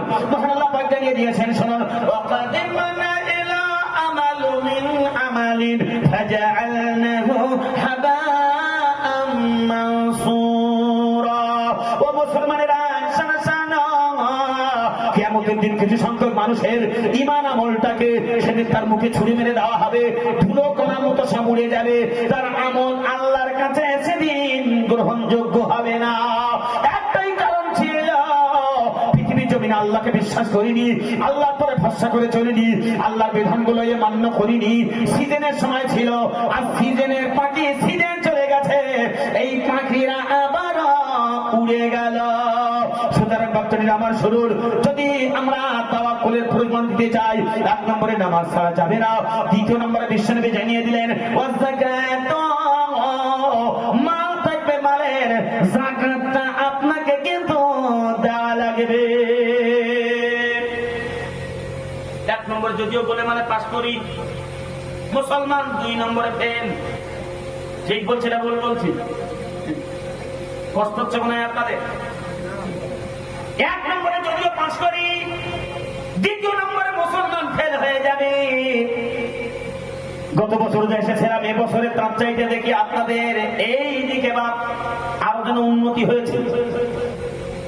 রাস্তাটা আলহামদুলিল্লাহ খুব সুন্দর, বাড়ি ঘর দ্বারা পরিবর্তন হয়ে গেছে।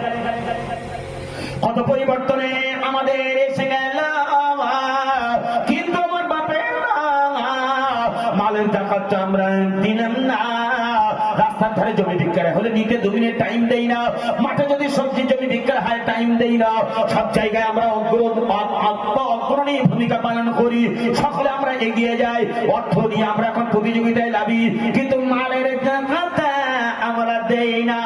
আল্লাহ পাক জানিয়ে দিলেন, এই মুমিনের তো আমার কাছে পৌঁছাবে না, এর কোনো ইবাদত কবুল হবে না। কারণ বিশ্বনবী জানিয়ে দিয়েছেন, লা ইয়াদখুলুল জান্নাতা জাসাদুন গুদিয়া বিল হারাম। ওই শরীর কোনদিন জান্নাতে যাবে না যে শরীর হারাম খাদ্য দিয়ে তৈরি হয়েছে।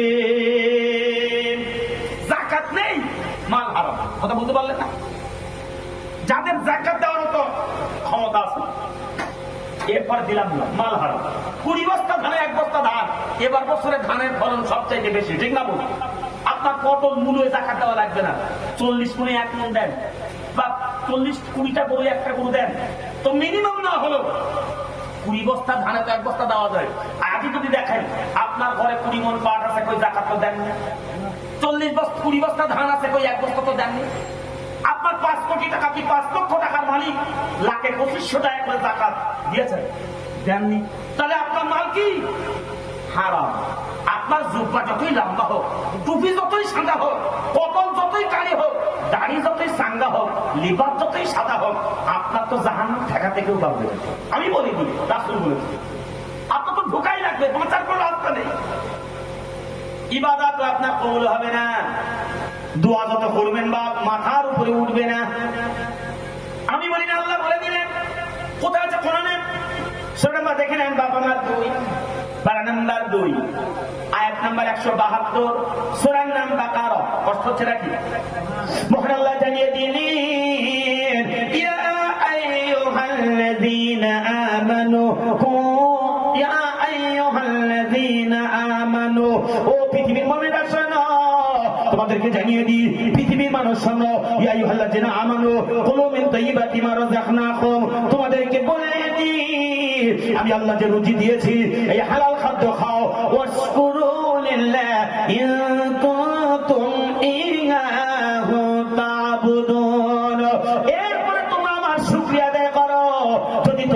মমিন হতে চাও, যদি তোমরা পরেজগার হতে চাও, যদি আল্লাহর বান্দা হতে চাও, যদি আমাকে তোমরা ভয় করো, যদি তোমরা আমাকে ভরসা করো, আমি আল্লাহ জানিয়ে দিলাম, কুলু তোমরা খাও, তোমরা হালাল জিনিসটাই খাও, ওয়াশকুরুলিল্লাহ, তোমরা আমার শুকরিয়া আদায় করো, ইন কুনতুম ইয়াহু তা'বুদুন, যদি আমার ইবাদত গুজারকারী বান্দা হতে চাও। তৃতীয় নম্বরটা হলে বোঝা যায় আয-যাকাতু, মালের যাকাত যদি না দেই আল্লাহর ইবাদত গুজারকারী বান্দা হতে পারবো না। এ জায়গায় মাছ রাগ করছে নাকি আব্বা? আসুন তৃতীয় নম্বরে এগিয়ে যাই। বিশ্বনবী সাল্লাল্লাহু আলাইহি ওয়াসাল্লাম জানিয়ে দিলেন, অল আমানাতু, যারা আমানতের খেয়ানত করবে এরা কখন আল্লাহর ভরসা করে না, আল্লাহকে বিশ্বাস করে না। আমানতের খেয়ানত বলতে কি বোঝায়? বিশ্বনবী সাল্লাল্লাহু আলাইহি ওয়াসাল্লাম জানিয়ে দিলেন, আমানতের খেয়ানত বলতে আমার আব্বা জানেরা, আমানত হলো তিন প্রকারের। কয় প্রকার? তিন প্রকার। এক নম্বর শুনুন, পিতা মাতার খেদমত না করা আমানতের খেয়ানত। দ্বিতীয় নম্বরে শুনেন না, কোরআন শিক্ষা অর্জন না করা আমানতের খেয়ানত। তৃতীয় নম্বর ভালো করে শুনুন, পুনের জমি ফুপুর জমি ফাঁকি দেওয়া আমানতের খেয়ানত। আপনার জুব্বা যত লম্বা হোক, এই আমানতের যদি খেয়ানত আপনি করে যান, আপনার জন্য জান্নাত কোনোদিন হবে না, যদি দোয়া করেন কাজ হবে না। চতুর্থ নম্বরে বিশ্বনবী জানিয়ে দিলেন, অল্পাত্ম উদার হও, কোনোদিন হিংসা বিদ্বেষ করবে না। যদি হিংসা করো, তোমার দিনের ভিতরে হিংসা থাকে, তাহলে তোমার ইবাদত কবুলের জায়গায় যাবে না। পঞ্চম নম্বরে পরিবারকে পর্দার মধ্যে রাখবে, বেপর্দায় কোনোদিন ছেড়ে দেবে না। ষষ্ঠ নম্বরে বললে সানো, মুখ দিয়ে কখনো মিথ্যা কথা বলবে না। যদি সঠিক কাজ তোমাদের মধ্যে থাকে, বিশ্বনবী জানিয়ে দিলেন, সমস্ত জায়গায় তোমরা নিরাপত্তা পাবে। একবার জোরে জোরে বলেন সুবহানাল্লাহ। ভাইরা আমার শুনুন, এই হাদিসের পরে বুখারী শরীফের আর একটা হাদিস না দিলেই নয়।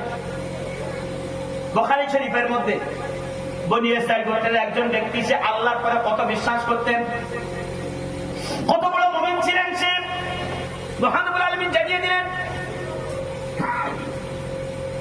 পৃথিবীর মানুষ তোমরা শোনো না, এই বনী ইসরাঈল গোত্রের মতো এই ব্যক্তির মতো তোমরা আল্লাহকে বিশ্বাস করে না, আল্লাহর পরে তোমরা ভরসা করো। খেয়াল করে শোনো আমার আব্বা জানেরা, বিশ্বনবী সাল্লাল্লাহু আলাইহি ওয়াসাল্লাম জানিয়ে দিয়েছেন, আবু হুরায়রা বর্ণনা করেন, রাসূল সাল্লাল্লাহু আলাইহি ওয়াসাল্লাম এবার বলে দিয়েছেন, এক ব্যক্তি আমার আব্বা জানেরা বিদেশ সফর করবে। এই বিদেশ সফরের জন্য তার কাছে কোনো অর্থবিত্ত কিছুই নাই। একজনের কাছে এসে বলছে, ভাই আমাকে যদি তুমি কিছু দিরহাম বাকি হাওলাত দিতে, আমি তোমার অমুক ডেটের মধ্যে টাকাটা দিয়ে দিতাম। বুখারী শরীফের হাদিস, কিতাবুল আম্বিয়ার অধ্যায় থেকে হাদিসটা তুলেছি। এরপরে আবার কোরআনের তাফসীরে চলে যাব। আজকের বিষয় কি? তাওয়াক্কুল, আল্লাহর পরে ভরসা। ইব্রাহিম আলাইহিস সালামের কত ভরসা ছিল দেখেন, আগুনের মধ্যে ফেলে দিয়েছে, তথাপিও দমিনি ভরসা করেছিলেন কার পরে? আল্লাহর পরে। তাকবীর দেন, নারে তাকবীর। এই ব্যক্তি দেখেন বনী ইসরাঈল গোত্রে, আল্লাহু আকবার, সফরে যাবে দূরে, মনে করেন কাছে চলতে যাবে, তো এত দূর একটা সফরে যাবে, তো কাছে কোনো টাকা নেই। একজনের কাছে এসে বলছে, ভাই আমাকে কিছু টাকা তুমি ধার দাও। ওই ব্যক্তি তখন বলছে, ভাই আপনাকে আমি টাকা ধার দেব, কিন্তু এই টাকা ফেরত দেবে কে? জামিনদার কে হবে? তুমি যে আমাকে টাকাটা ফিরিয়ে দেবে, এর গ্যারান্টি কে আছে? জামিনদার কে হবে? তখন বলছে কি, শোনো, আমার জামিনদার হলো একমাত্র আল্লাহ। আল্লাহকে কসম করে বলি, আমি আপনার টাকাটা ঠিকই দিয়ে দেব। এই মুমিন তখন বলে, আল্লাহকে যখন জামিনদার হিসাবে রেখেছো, তখন আর কোনো কথা চলবে না। বলে, সাক্ষী কে হবে? তখন সে বলছে, ওয়াকাফা বিল্লাহি শাহিদা। একবার জোরে জোরে বলেন সুবহানাল্লাহ। আমার এই তো কথা সাক্ষী, সেটা হলো একমাত্র আল্লাহ। আমি সাক্ষী রাখছি আল্লাহকে, জামিনদারও রাখলাম আল্লাহকে। ভাই তুমি আমাকে দুঃসফর করার জন্য টাকা দিয়ে সহযোগিতা করো। ভাইয়ের আমার শুনুন, তার কাছে কিছু টাকা দিয়ে দিল, মনে করেন 200 দিরহাম কি 500 দিরহাম, 600 দিরহাম, 100 দিরহাম। এই 100 দিরহাম তাকে দিয়ে দিল, 100 দিরহাম বাদ দিল, তার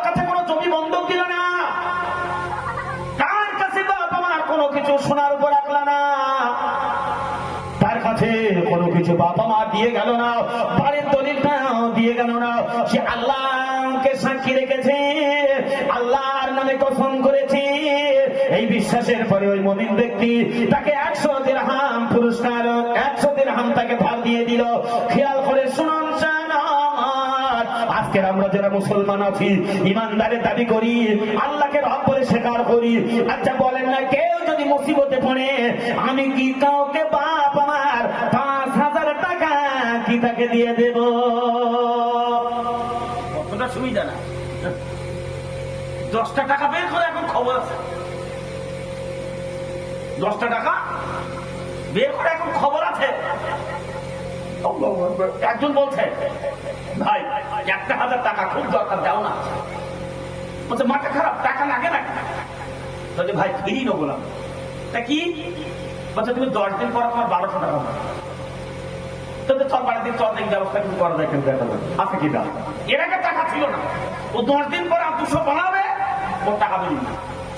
বাড়ি নিয়ে গেল, বলছে এই নে 1000 টাকা নেই, খেয়াল রাখিস আরো লাগবে না। এলাকাতে বল, আমার কাছে টাকা নিতে, চাষির কাছে টাকা আছে, সে চাষির টাকা এই নিতে দিচ্ছে, আমার কাছে টাকা আর পারে সব চাষির টাকা। বুঝতে পারছেন? লাগে আরো দেবো, তার মানে নিজে তো সুদ খায়, ও চাষিরও সুদ খাওয়ায়, ঠিক না? তো তবে আপনাদের এখানে উত্তরবঙ্গের লোকজন ভালো, এখানে কোনো সুদি কারবার চলে না।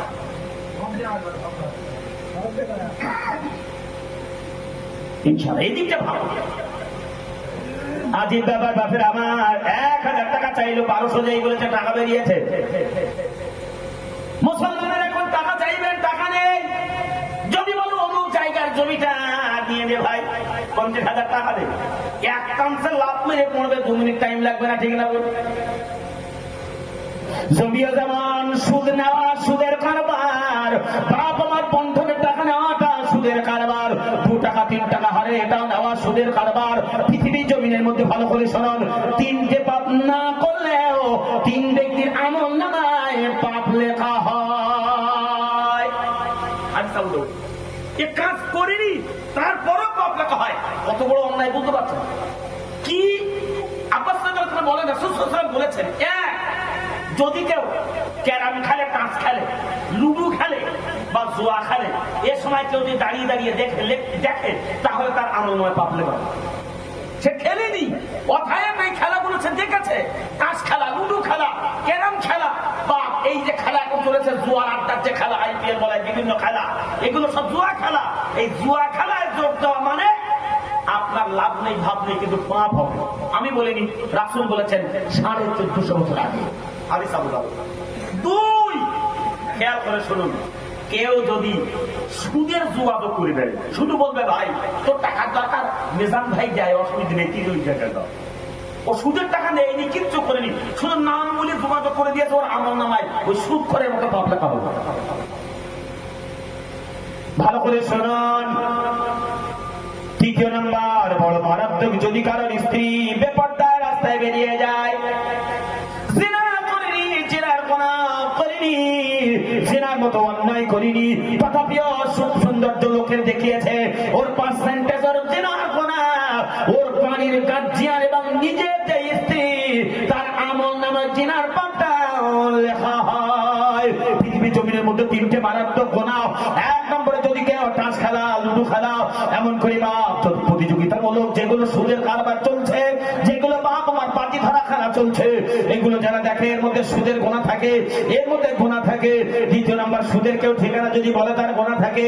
3 নম্বর, যদি কারোর স্ত্রী বেপরদায় রাস্তায় ছেড়ে দেয়, তবু তার আমল নামায় এই গোনাটা লেখা হয়। খেয়াল করে শুনেন, আজকের মুসলমান যদি গুনার চিন্তা করতাম, আল্লাহর পরে যদি ভরসা করতাম, তাহলে সুদ নামক এমন গুনার নিকটবর্তী আমরা কোনদিন বাপ আমার হতে পারতাম না, ঠিক না? বল, আল্লাহর পরে ভরসা উঠে গেছে, পাপ আমাদের মধ্যে ঢুকেছে। আল্লাহর পরে ভরসা উঠেছে, পাপ ঢুকেছে, তার মানে কি?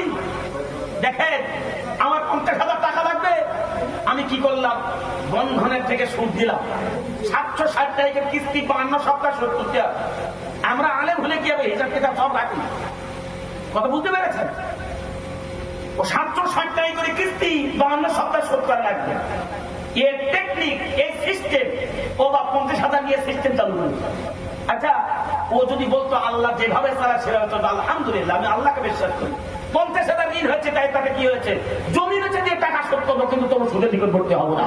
আল্লাহ চাইলে তার সম্পত্তি আরো বাড়িয়ে দিলেও দিতে পারেন। একবার জোরে বলে, আরো জোরে বলে। মহানবুল আলামিন কোরআনে জানিয়ে দিলেন, পৃথিবীর মুমিন শোনো, আমি কাউকে সম্পদ দান করি, কাউকে আবার সম্পদ কারো কাছে ছিনিয়ে নি। আমি কাউকে ইজ্জত দান করি, কারো কাছে ইজ্জত ছিনিয়ে নি। আমি কাউকে মর্যাদা দান করি, কারো কাছে মর্যাদা ছিনিয়ে নি। সবকিছু ক্ষমতা আমি আল্লাহ আমার হাতে। কোথায় কোরআনুল কারীমের মধ্যে আল্লাহ জানিয়ে দিলেন, শুনুন দেখে নেন বাবা মা 3 পারা নাম্বার 3 আয়াত নম্বর 26 27 সূরা নাম দেখেন আলে ইমরান। মহানবুল আলামিন জানিয়ে দিয়েছেন, শুনুন, কুলিল্লাহুম্মা মালিকাল মুলকি তুতিল মুলকা মান তাশাউ ওয়া তানজিউল মুলকা মিম্মান তাশাউ ওয়া তুইজ্জু মান তাশাউ ওয়া তুযিল্লু মান তাশাউ বিয়াদিকাল খায়র ইন্নাকা আলা কুল্লি শাইইন কাদির।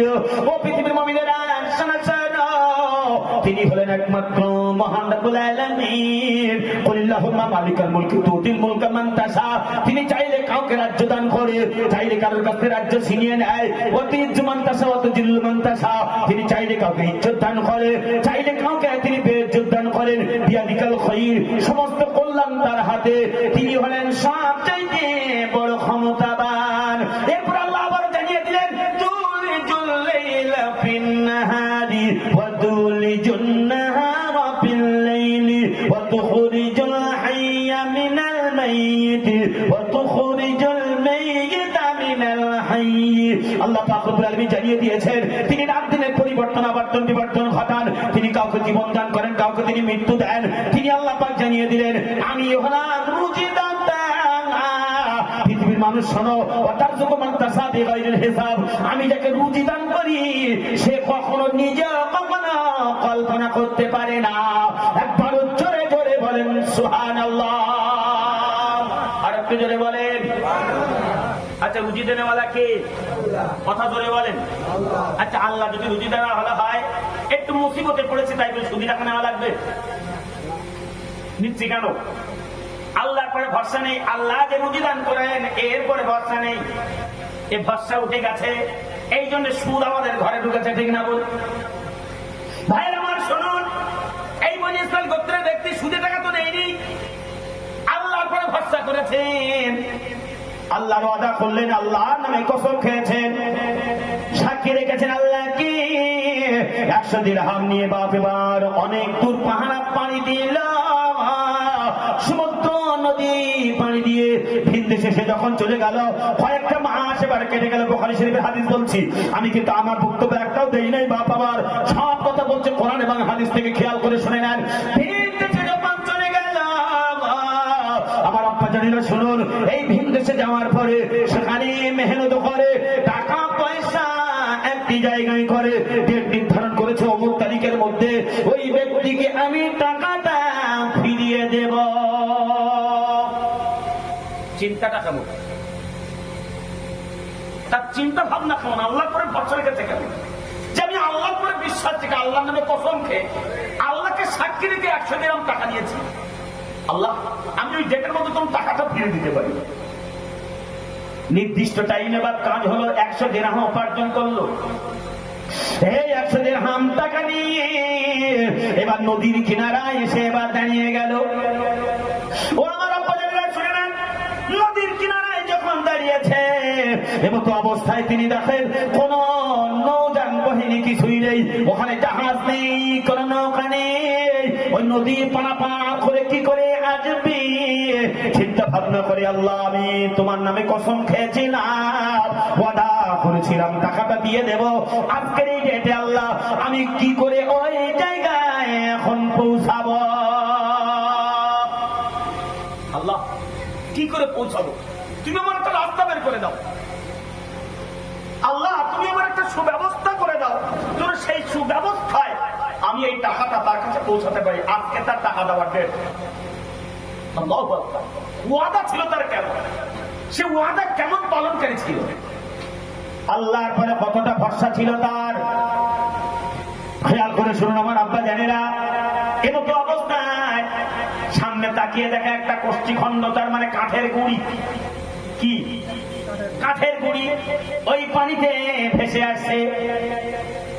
চিন্তা করে কাঠের গুঁড়িটাকে উঁচু করে তুলল, তারপরে বাপ একটি জায়গায় কাঠ খুঁড়ে খুঁড়ে এমন একটা গর্ত বানিয়ে দিল, তার মধ্যে 100 দিরহাম ঢুকিয়ে দিল, খাতা দিয়ে কোনো কিছু দিয়ে বাপ আমার এঁটে দিল, একখানা চিঠি লিখল, রব্বুল আলামিন তোমাকে আমি তোমার নামে কসম খেয়েছিলাম, আল্লাহ তোমার নামে আমি ওয়াদা করেছিলাম, এই চিঠিটা লিখলাম আল্লাহ তোমাকে আমি ভরসা করি, নিশ্চয়ই তুমি মুমিনের কখনো অপমান করতে চাও না, মুমিনের কখনো বেইজ্জতি করতে চাও না, আল্লাহ তোমার কাছে দাবি এই টাকাটা আল্লাহ তুমি ওই ব্যক্তির কাছে যত টাইমে পৌঁছিয়ে দিও। খেয়াল করে শুনুন, ইসরায়েল গোত্রের ব্যক্তি যে টাকা দিয়েছিল ঠিক আসরের সময় এসে হাজির হলো, আসরের পরে তার টাকা দেওয়ার কথা ছিল, এমতো অবস্থায় নদীর কিনারায় সমুদ্রের কিনারায় দাঁড়িয়ে গেল, সে চিন্তা করে আল্লাহর বান্দা টাকা পাঠাবে, আসরের সীমিত সময় ওদিকে চিঠি লিখে চিরকুট লিখে টাকাটা দিয়ে ভর্তি করে দিল। ভাই আমার একটুখানি খেয়াল করেন, সকালবেলা টাকা ছেড়ে দিয়েছে, কখনো নদীর জোয়ার আসে, কখনো নদীর ভাটিয়ে ভাই, এবার এমতো অবস্থায় কটা নদী পেরিয়ে দিয়ে ওই টাকাটা ওই ব্যক্তির কাছে আসা, এটা কোনোদিন কোন প্রকারে সম্ভবপর হতে পারে না, সম্ভব।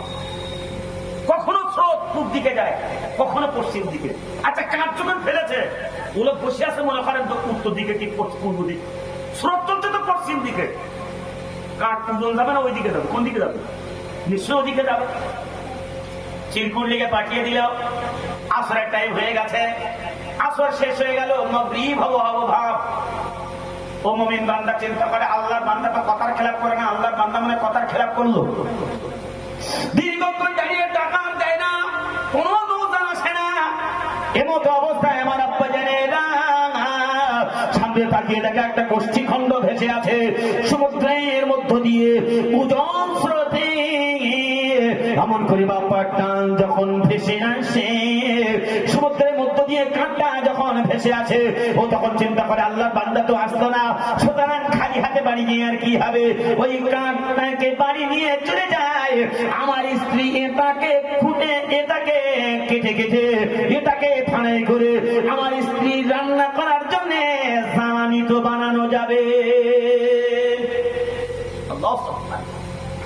ওখান থেকে কাঠের মধ্যে টাকা পাঠিয়ে দিল, ট্রেন করে দিয়ে চিঠি লিখে দিল, আর এই ব্যক্তি সমুদ্রের কিনারায় দাঁড়িয়ে আছে, কাঠ ভাসতে ভাসতে আপনার কাঠটাকে এবার কাঁধে করে বাড়ি নিয়ে গেল।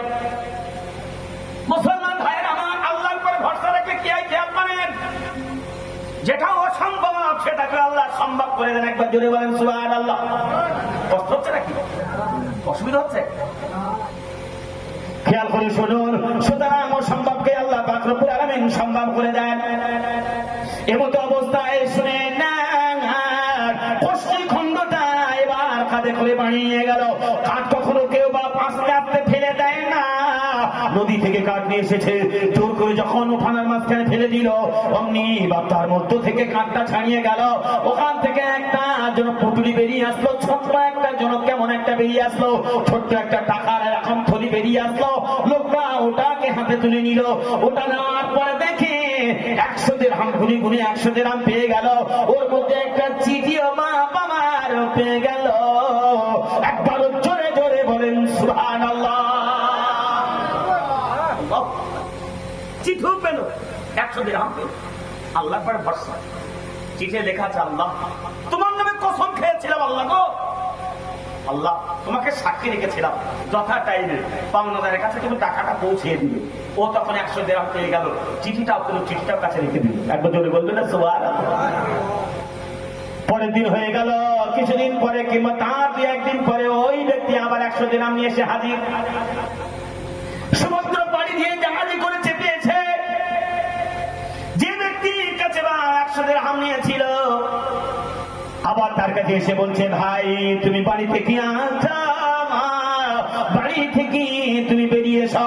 ও যখন বাড়ি থেকে বেরিয়ে আসলো বলে, ভাই অমুক দিন আসার কথা ছিল আমি আসতে পারিনি, তোমার টাকা দেওয়ার কথা ছিল আমি দিতে পারিনি, সুতরাং আজকের 100 দিরহাম তোমাকে নিয়ে এসেছি, এই টাকাটা ভাই তুমি নিয়ে নাও। ওই বাড়িওয়ালা তখন বলে, ভাই চাই তুমি শুনে নাও। তুমি কি কোনো কষ্টের মধ্যে টাকা পাঠিয়ে দাওনি? তুমি কি কোনো চিরকুটকে লেখে নেই? দেখো তোমার চিরকুট, আমি টাকাটা পেয়েছি, চিরকুটটা পেয়েছি, সুতরাং আজকে তোমার আর টাকা দেওয়া লাগবে না, তুমি চলে যাও, আমি আমার ন্যায্য পাওনাটাও পেয়ে গেছি। একবার জোরে জোরে বলেন সুবহানাল্লাহ। আপনাদেরকে বলতে চাই, আল্লাহ পাক রব্বুল আলামিন জানিয়ে দিলেন মুমিন যারা হবে নিশ্চয়ই তারা আল্লাহ করে ভরসা করবে। আল্লাহ পাক রব্বুল আলামিন ভরসা করার কারণে তাদের অসম্ভবকে সম্ভব করে দেবে। ভাই আমার শুনুন, 100 দিরহাম পেয়ে গেল, আজকের যে মুমিনের পরিচয় আছে আমাদের মধ্যে, দুবার যখন আবার 100 দিরহাম নিয়ে এসেছে জীবনে শেখারও কি বলি মনে হয় মুসলমান?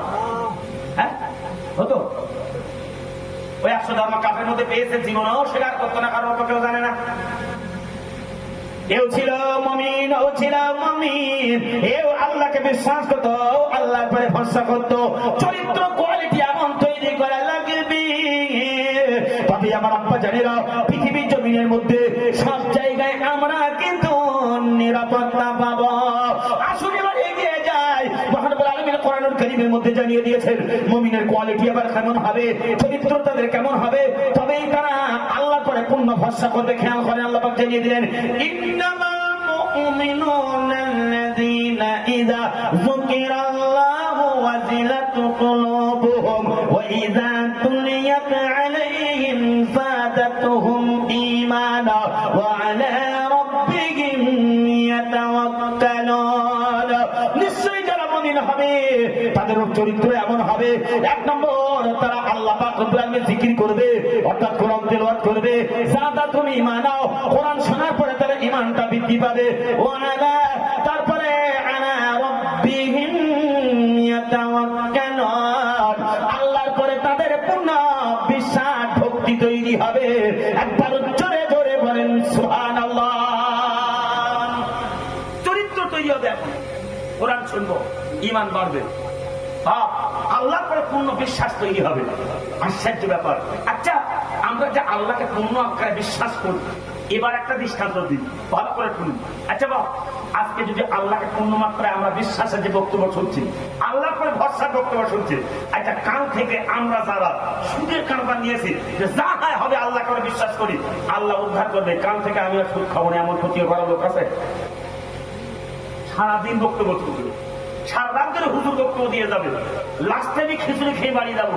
ও বাপ, জায়গার মানুষ জায়গায় থাকবো, পরিবর্তন হবে না, ঠিক না? আমাদের অবস্থা কোথায়? বলে হুজুর তোকে বারে বুকে যা, লাইন আমরা ঠিক লাইন দেখে রেখে দেবো, লাইনে রেখে দেবো, ও কথা শুনছি না। ভাইয়ের আমার শুনুন, মহানবুল আলামিন এবার কোরআনুল কারীমের মধ্যে জানিয়ে দিলেন, যারা এমন আল্লাহর পরে ভরসা স্থাপন তৈরি করলো না, ভরসা করলো না, আমি আল্লাহ পাক রব্বুল আলামিন এবার জানিয়ে দিলাম, শোনো, এদের পরে ও নবী জানিয়ে দাও, তোমাকে আমি জানিয়ে দিচ্ছি, তুমি ওদেরকে বলে দাও, পৃথিবীর জমিনের মধ্যে আমার পরে যখন ভরসা উঠে যাবে, 3টে জিনিসের পরে যখন দুনিয়া ওরা নিয়ে আনন্দ করবে, আমি নবী জানিয়ে দিলাম, আমার উম্মতরা শুনে নাও, আল্লাহর গজব তখন তাদের পরে 3টে আসবে। কটা কথা বোঝা যাচ্ছে তো আপনার? যারা এইরকম ভরসা তৈরি করতে পারলো না, আল্লাহর পরে বিশ্বাস তৈরি করতে পারলো না, ইমানটাকে পাকা পুক্ত করতে পারলো না, রাসূল সাল্লাল্লাহু আলাইহি ওয়াসাল্লাম বলে দিয়েছেন তাদের পরে বা 3টি আযাব।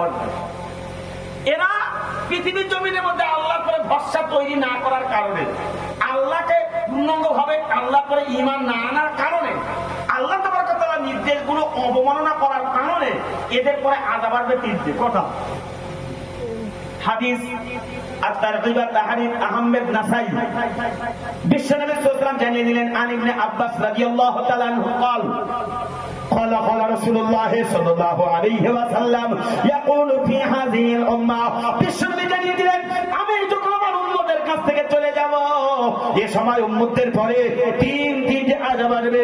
1 নম্বরে কাসমুন, 2 নম্বরে খাসমুন, 3 নম্বরে মাসখুন। বিশ্বনবী জানিয়ে দিলেন তাদের পরে এবার 3টে আযাব এসে পৌঁছাবে। এবার খেলা সামলাম। হাদিস দেখেন, আমি কিন্তু আমার কথা বলছি না একটা। আচ্ছা, এতক্ষণ যে বক্তব্য দিয়েছি, একটাও আমার ব্যক্তিগত কোনো আলোচনা করেছিল? করিনি, একটাও কথা বলিনি। যা আলোচনা করছি সব প্রসঙ্গের উপরে, প্রসঙ্গচ্যুত আলোচনা করতে চাচ্ছি না।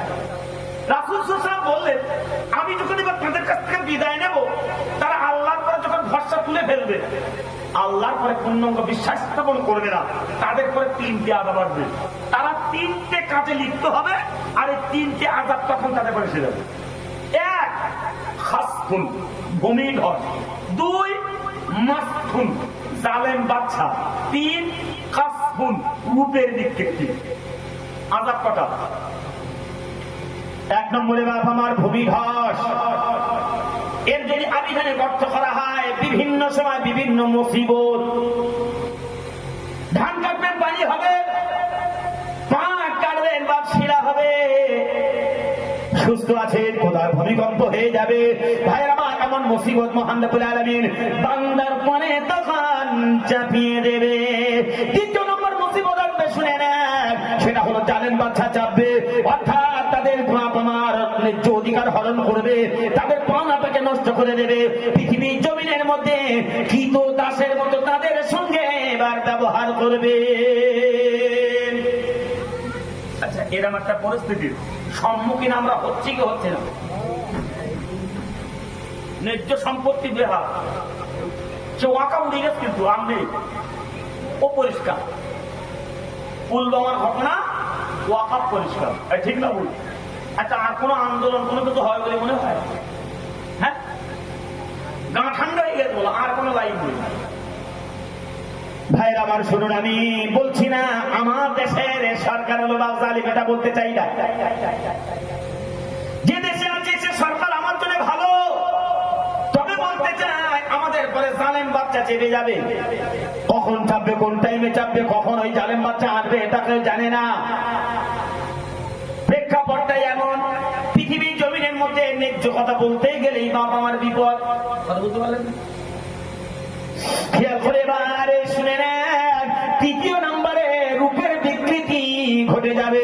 যাকে বিশ্বাস করে আপনি প্রতিনিধি তৈরি করবেন, যাকে বিশ্বাস করে আপনি সমাজের নেতা বানাবেন, যাকে বিশ্বাস করে আপনি বাপ সবকিছু তারপরে ছেড়ে দেবেন, ও বাপ সকালে একরকম হবে আর বিকাল বেলাও রূপের পরিবর্তন ঘটে যাবে।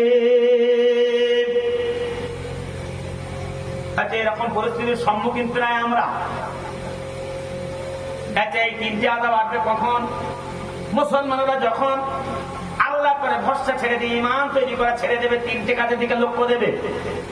এক নম্বরে শুনেন, জালিকা ইযা শারাবাল খুমুর, মুসলমানরা যখন নেশাদ্রব্য পান করবে, ওয়াত্তাখাযাল কাইনাত, তারা যখন গান বাজনা শুনবে, ওয়াদারাবু বিল মাযিব, তারা বাদ্যযন্ত্র করার জন্য পিতামাতার পর্যন্ত মর্যাদা করবে না, তাদেরকে হত্যা পর্যন্ত করতে চাইবে।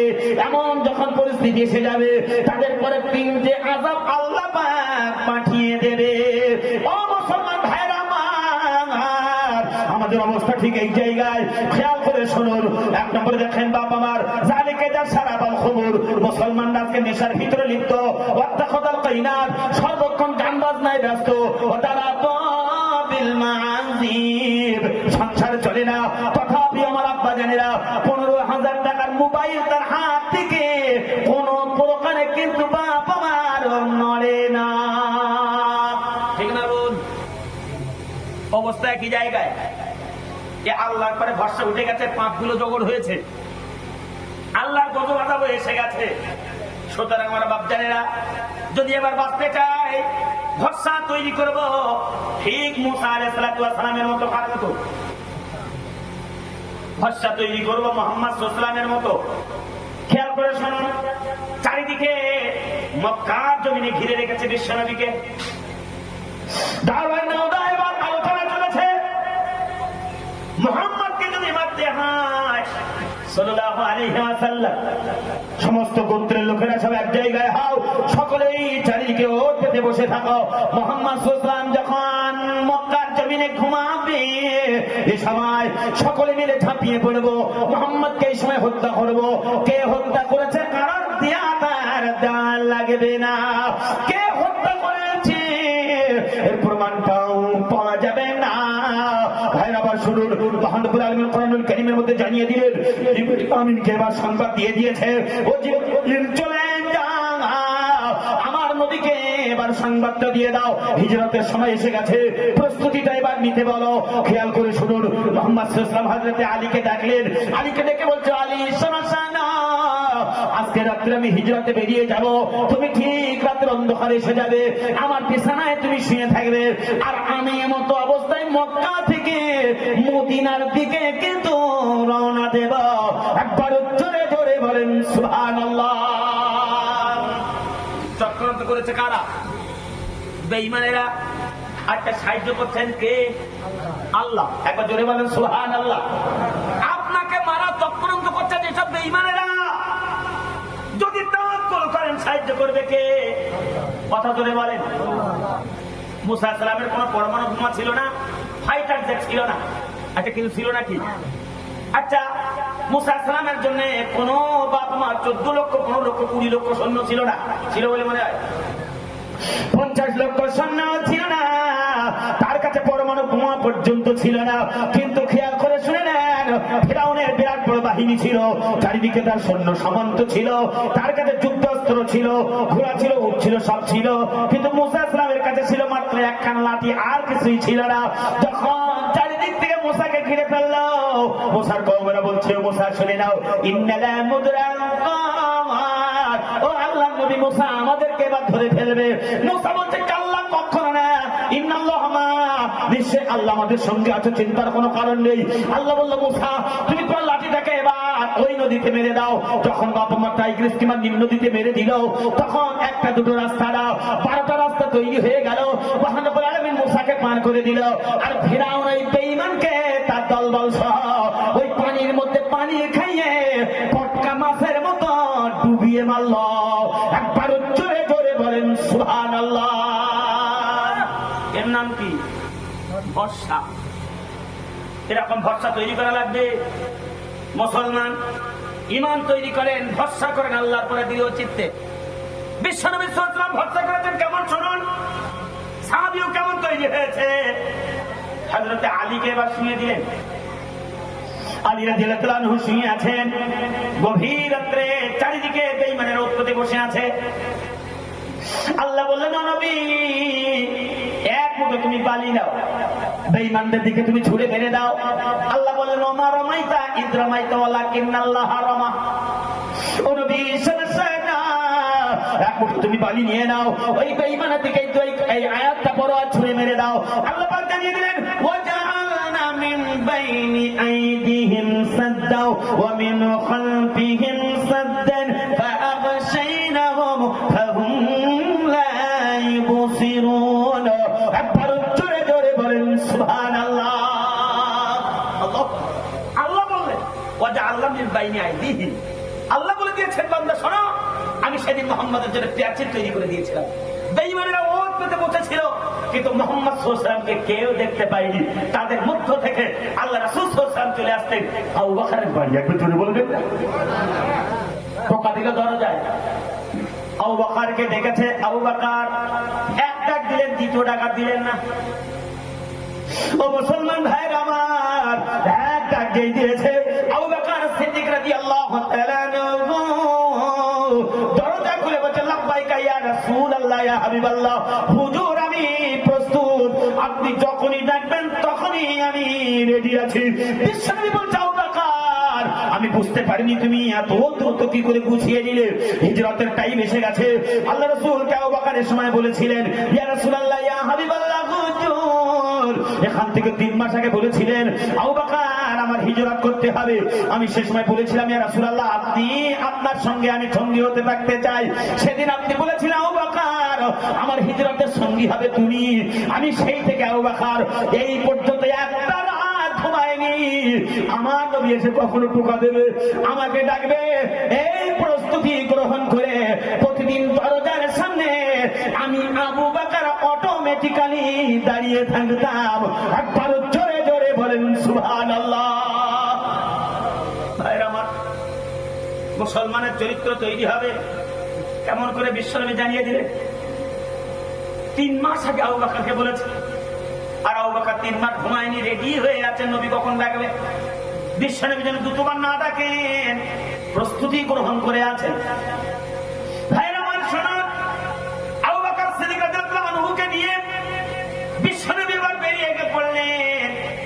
বেঈমানেরা কেউ বিশ্বনবীকে দেখতে পেলেন না। প্রতিমধ্যে একজন দেখতে পেল শয়তান নাজদি নাম ধন করে। সে যে বলছে, ও আবু জাহেল ও দলবল, তোমরা কিসের অপেক্ষায় আছো? বলে মোহাম্মদ সাল্লাল্লাহু আলাইহি ওয়াসাল্লামের অপেক্ষায়। বলে আমি তো দেখে আসলাম মোহাম্মদ সাল্লাল্লাহু আলাইহি ওয়াসাল্লাম বেরিয়ে গেছে। একবার জোরে বলবেন না সুবহানাল্লাহ। কিসের সন্ধানে আছো? ওরা ছুটে যে বিশ্বনবীর হুজরার মধ্যে ঢুকে যে দেখে একজন শুয়ে আছে। দরজা বাবা মা খুলে দিল, দরজা ভেঙে ভিতরে ঢুকে গেল। এর মধ্যে তুলে দেখে কেউ নেই, হযরতে আলী শুয়ে আছে। আলীকে প্রহার করে বলে, মোহাম্মদ কোথায় গেল বলে দাও। হযরতে আলী রাদিয়াল্লাহু তাআলা আনহু তিনি বলছেন, আমি তো জানি না। কঠোর প্রহার করার পরও তিনি কোনো কথাই বললেন না। সন্ধানে বেরিয়ে গেলেন আমার আব্বা জানেরা, বিশ্বনবীর সন্ধান করতে লাগলেন। আল্লাহ রাসূল সাল্লাল্লাহু আলাইহি ওয়াসাল্লাম গালের ছুরের মধ্যে যে আবু বকর আর বিশ্বনবী ওই গালের ছুরের মধ্যে এবার আশ্রয় নিয়েছিলেন। বর্ষাটা চরিত্র কেমন তৈরি করা লাগবে। আব্বা টাইম ছিল আমার 11টা 10 হতে গেল, 20 পর্যন্ত থাকবো, এরপরে বিদায় নেব। 10টা মিনিট টাইম। আজকের আলোচ্য বিষয় ছিল কি বলেন তো? ভরসা। মনে আছে তো? খেয়াল করে শোনো, রাসূলুল্লাহ সাল্লাল্লাহু আলাইহি ওয়াসাল্লাম প্রতিমধ্যে বিরাট লম্বা চওড়া ঘটনা আছে, আমি ওদিকে যেতে চাই না। কারণ ওদিকে যদি যায়, আজকে হিজরতের আলোচনা করলে আরো 2 ঘন্টা 2.5 ঘন্টা লেগে যাবে। শুধু হিজরতের আলোচনা, কোরআনের আয়াত দিয়ে তাফসীর যদি করি আরো লম্বা চওড়া সময় লাগবে। আমি সংক্ষিপ্ত আকারে শেষ করতে চাচ্ছি। খেয়াল করে শুনুন, রাসূলুল্লাহ সাল্লাল্লাহু আলাইহি ওয়াসাল্লাম এবার ঘরে সূরাতুল হিয়াম বাবা মা গুহার মধ্যে এবার ঢুকে গেলেন। এমতো অবস্থায় বেঈমানেরা চারিদিকে জাল পেতে আছে, খুঁজছে চারিদিকে। গুহার মুখ থেকে আমার আব্বা জানেরা যেন বেঈমানদের পা দেখা যায়। আবু জাহেল, উতবা, সাইবা যত বেঈমান ছিল তাদের পাটা যেন দেখা যায়। আবু বকর সিদ্দিক রাদিয়াল্লাহু তাআলা আনহু এই সময় বলছে, ইয়া রাসূলুল্লাহ, ইয়া হাবিবাল্লাহ, হুজুর আমরা মনে হয় ধরা পড়ে যাব। ওই যে বেঈমানদের পাটা দেখা যায়। এগিয়ে আসলে আমার আব্বা জানেরা গুহার নিকটবর্তী হবে। এমতো অবস্থায় তাকিয়ে দেখে ওখানে মাকড়সার জাল, ঘুমা বা কবুতর যেন ডিম পেড়েছে। এমতো অবস্থায় এরা চিন্তা করে, এই জায়গায় মাকড়সার জাল, কবুতর ডিম পেড়েছে, কোনদিন এই জায়গায় কোনো মানুষ আশ্রয় নিতে পারে না। যদি এই জায়গায় কোনো মানুষ ঢুকতো, কবুতরের ডিমটাও থাকতো না, মাকড়সার জালটা কোনদিন থাকা সম্ভবপর নয়। একটু জোরে বলবেন না সুবহানাল্লাহ? আর একটু জোরে বলেন। আচ্ছা, আল্লাহ কি না করতে পারে? সময়ের মধ্যে বাপ মাকড়সার জাল বেঁধে দিল, কবুতরের ডিম থাকলো। মুহাম্মদ সাল্লাল্লাহু আলাইহি ওয়াসাল্লাম বাবা মার আবু বকর সিদ্দিক রাদিয়াল্লাহু তাআলা আনহু ওই গুহার ভিতরে। বিশ্বনবী সাল্লাল্লাহু আলাইহি ওয়াসাল্লাম আবু বকরকে বলছে, আবু বকর লা তাহজান, তুমি কোনো চিন্তা করো না, ইন্নাল্লাহা মা'ানা, মনে করো না তুমি আর আমি আছি, নিশ্চয়ই আমাদের সঙ্গে মহান আল্লাহ পাক তিনিও আমাদের সঙ্গেই আছেন। একবার জোরে জোরে বলেন সুবহানাল্লাহ। কত বড় বিপদ! বেঈমানেরা চারিদিকে ঘুরছে। আল্লাহু আকবার। রাসূল সাল্লাল্লাহু আলাইহি ওয়াসাল্লামকে দেখতে পেলেই হত্যা করলো। এমত অবস্থায় তিনি চিত্তে আল্লাহর পরে ভরসা রেখে বলছে, আবু বকর লা তাহজান, চিন্তা করো না, ইন্নাল্লাহা মা'ানা, নিশ্চয়ই আল্লাহ সঙ্গে আছে, চিন্তা কিসের? একবার জোরে বলবেন না সুবহানাল্লাহ। আর আজকে আমরা বলি কি, চিন্তার কোনো কারণ নেই, কোনো অসুবিধা নেই, তোমার আমার এক কপি ফটো দাও, বন্ধনের টাকা তো আছে, ঠিক না? বল, কোনো চিন্তা নেই, ওখানে গেলেই তো মাল পাবো, অসুবিধা কি? কি ভরসা! আল্লাহু আকবার। এই ভরসা নিয়ে জান্নাত কোনো সুবিধা না। চরিত্র তৈরি করেন, আল্লাহ পরে ভরসা তৈরি করেন, সব জায়গায় নিরাপত্তা পাবেন। ভাইয়ের আমার শোনান, বিশ্বনবী সাল্লাল্লাহু আলাইহি ওয়াসাল্লাম এমত অবস্থায় যখন রাতের অন্ধকার না হয়, বেরোতে পারছেন না, দিনের আলো। মুহাম্মদ সাল্লাল্লাহু আলাইহি ওয়াসাল্লাম তখন খুবই ক্লান্ত, আল্লাহ রাসূল সাল্লাল্লাহু আলাইহি ওয়াসাল্লাম ক্লান্ত, আবু বকরের উরুর পরে বাপ মাথা দিয়ে ঘুমিয়ে পড়েছেন। এমতো অবস্থায় শুনে নেন, কসাসুল আম্বিয়ার মধ্যে এসেছে, বিভিন্ন গ্রন্থের মধ্যে এটা এসেছে। এমতো অবস্থায় ওর মধ্যে থেকে একটা বিচ্ছু, কে বলেছে একটা সাপ, দীর্ঘদিন অপেক্ষা করেছে রাসূল সাল্লাল্লাহু আলাইহি ওয়াসাল্লামের প্রশংসা দেওয়ার জন্য, কিন্তু সমস্ত ছিদ্র যা ছিল আবু বকর বন্ধ করে দিয়েছিলেন। বিশ্বনবী সাল্লাল্লাহু আলাইহি ওয়াসাল্লামের ঠিক মাথার কাছে এমতো অবস্থায় একটা ছিদ্র ছিল। আবু বকর মাসউদ রাদিয়াল্লাহু আনহু সেখানে একটা পা দিলেন, গর্তের মুখটা বন্ধ করে দিলেন। বিশ্বনবী ঘুমিয়ে আছেন, সাপটা বাইরে হওয়ার জন্য চেষ্টা করে কিন্তু কোনো রাস্তা পায় না।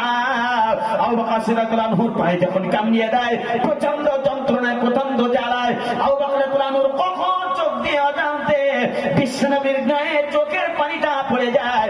আবু বকর রাদিয়াল্লাহু আনহু তিনি নিজেও তখন জানতে পারে না। বিশ্বনবীর ঘুম ভেঙে গেল, ভেঙে বলছে, আবু বকর কি ব্যাপার, তোমার চোখ দিয়ে পানি ঝরে গেল? আবু বকর বলছে, ইয়া রাসূলুল্লাহ, ইয়া হাবিবাল্লাহ, হুজুর, আপনার এই উরুর পরে মাথা আছে বলে পায়ে যদি কিছু একটা কামড় দিয়েছে, আমি পাটা নাড়াতে পারিনি, আপনি ক্লান্ত শ্রান্ত, আপনি বিশ্রামে আছেন, আপনাকে কষ্ট দিতে চাই নাই, এজন্য আমি পাটা নাড়াইনি। আমার পায়ে অবাধ্য যন্ত্রণা করছে, কখন আমার অজান্তে এক পানি আপনার গায়ে পড়ছে জানি না।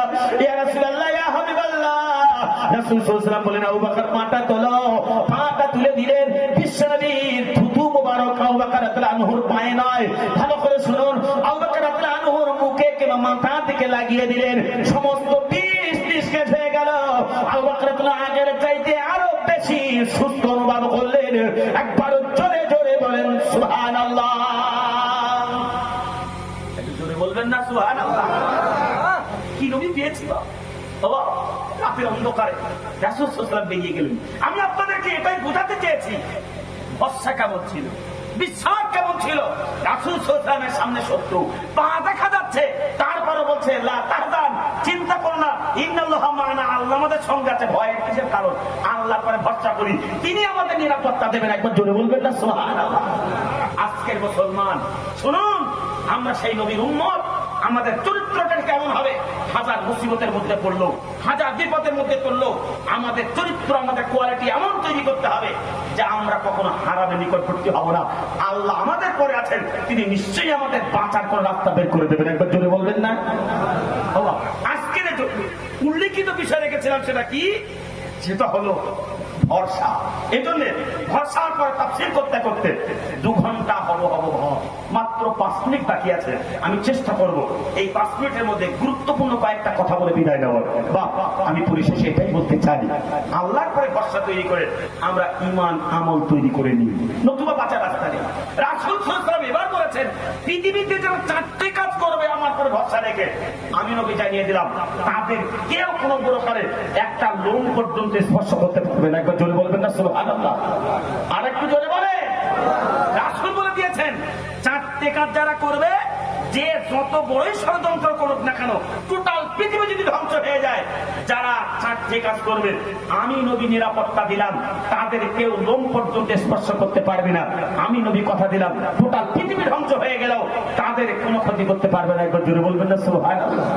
হাদিস আবু দাউদ, নাসাই, বাইহাকি হাদিস সহিহ। আব্বাস রাদিয়াল্লাহু আনহু বলেন, রাসূল সাল্লাল্লাহু আলাইহি ওয়াসাল্লাম বলেছেন, রাসূল বললেন, আরবাউন ইযা কুননা ফিকা ফালা আলাইকা মা ফাতাকা দুনিয়া। শোনো, টোটাল দুনিয়া যদি ধ্বংস হয়ে যায়, তথাপিও তাদের কোনো ক্ষতি হবে না যদি তারা 4টে কাজ করে। 1, হিফজুল আমানাত, যদি তারা আমানতের খেয়ানত না করে। 2, সিদকুন হাদিস, কথা বললে তারা যদি সত্য বলে। 3, হুসনুল খালাকাতিন, চরিত্র যদি তারা ভালো করে। 4, ইফরাতিন ফি তুমাত, যদি তারা হালাল খাদ্য খায়, আমি নবী বলে দিলাম তাদেরকে কেউ কোনো প্রকারে বিন্দু পরিমাণে ক্ষতি করতে পারবে না। একবার জোরে বলবেন না সুবহানাল্লাহ। কাজ কটা? 4টি। আগে কাজের কথা বলেছি কটা? 6টা। তাহলে 6টা আর 4টে 10টা। ওই 10টা কথার ভিতরে 6টি কথার ভিতরে এই কথাটাও আছে। তার মধ্যে বলি, বাপ হিফজুল আমানাত, আমানাতের খেয়ানত করলে হবে না। এবার বলি, বাপ নামাজ যতই হোক, ভরসা যতই আল্লাহর পরে থাক, গুণের জমি যদি ফাঁকি দেই, আচ্ছা বলেন এই ভরসা কাজ লাগবে? 20 বছর বাপ পড়ে গেছে, 3 ভাই গুণের জমিটা ভাগ করে, 3 ভাই ভাগ করে নিয়েছি, আর এই পর্যন্ত হলো তার কোনো জমি দিলাম না। সে এসে বারবার কাঁদে, ভাই আমার কিছু দে, আমার কিছু দে, আমি খুব দরিদ্র মানুষ। আপনি বলেন জমি আর কোথায় হবে? তোর জমি দেবো বিলির মাঝখানে, ব্যাঙে ফিস সাপগুলো কুয়োর পানি হবে, ওই জমি কিনে আর রাস্তার ধারে জমি সব আমার। শুনুন, এমন মুসল্লি, এমন ভরসাকারী বাপ মানুষ, কখনো আল্লাহর কাছে তার দোয়া কবুল হবে না, তার বাঁচার রাস্তা থাকবে না। সুতরাং আমানাতের খেয়ানত চলবে না। 2, সিদ্গুন হাদিস, কথা বললে সত্য বলেন, মিথ্যা কথা বলবেন না, মুখ দিয়ে আল্লাহ জিকির করেন।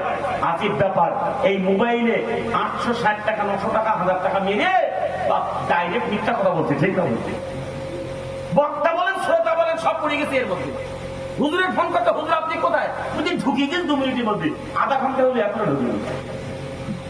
আচ্ছা, এমন হুজুর আসে না দেখ, তাহলে দেখা যাক টাটকা মিথ্যে কথা। এর দ্বারা জাতির উন্নতি কোন লাইন নেই। আল্লাহু আকবার। তাওয়াক্কুল যদি পূর্ণ না হয়, বাবা বাঁচা রাস্তা নেই। পীর রাসূল বললেন, বাপ চরিত্র ভালো করো, ভালো কথা বল। চরিত্র আজকে আমাদের কাছে বিরাট মূল্যবান হয়েছে, না নারীর না পুরুষের, খুঁজে পাওয়া মুশকিল। আপনি ছেলে দিয়ে দেবেন, দিন খান সব ঠিক, পরবর্তীতে খবর পাওয়া যায় বর সেজে গুজে রেডি, গাড়িতে উঠেছে, সংবাদ দিচ্ছে ভাই আসতে এবার আসে মেয়ে পলাতক, ঠিক না? তবে আপনাদের উত্তর বাগুন্ডি ভালো, এরকম মেয়ে কেউ যায় না। আল্লাহ মেয়ের বাপ কুটুম্বিতি করে আমাদের বিথারির লাইনে কুটুম্বিতি করে সব রেডি, খাওয়া দাওয়ার সব কমপ্লিট। এমতো অবস্থায় বিয়ে শাদী হবে, ইমাম সাহেব বলছে বরের খবর দাও, মেয়ের খবর না, মেয়ের কাছে এজার কমিউনিটি গিয়েছে, দিয়ে দেখেন মেয়ের পেছনে দরজা দিয়ে কখন বেরিয়ে চলে গেছে খবর। আজিব অবস্থায় জায়গায়, চরিত্র জায়গায় আমাদের মা, এটা আমাদের ঠিক করে লাগবে। চার, হালাল খাদ্য খাওয়া লাগবে। কথা বলতে পেরেছে? যদি হালাল খেতে পারি তবেই আল্লাহ তাবারক ওয়া তাআলা আমাদেরকে নিরাপত্তা দেবেন। আজকের বিষয় ছিল ওয়া ইয়াত্তাকিল্লাহ ইয়াজআল লাহু মাখরাজা। নিশ্চয়ই যারা আল্লাহর পরে ভরসা করবে, আল্লাহ তাদের বাঁচার জন্য 10টা রাস্তা বের করে দেবেন। একবার জোরে বলেন সুবহানাল্লাহ। তাকবীর দেন, নারে তাকবীর। আর জোরে তাকবীর দেন, নারে তাকবীর। আমার খুব বন্ধুবার মানুষ, খুব গুরুত্বপূর্ণ কোরআন হাদিসের আলোচনা করেন, তিনি এসে গেছেন। ভাষাগত ত্রুটি বিচ্যুতি মার্জনীয়, অনেক কথা হয়তো আপনাদের ব্যথা দেওয়ার মতো বলে ফেলেছি, ক্ষমা করবেন। বিদায় নিচ্ছি। আসসালামু আলাইকুম ওয়া রাহমাতুল্লাহ। উচ্চ জোরে পড়েন আল্লাহুম্মা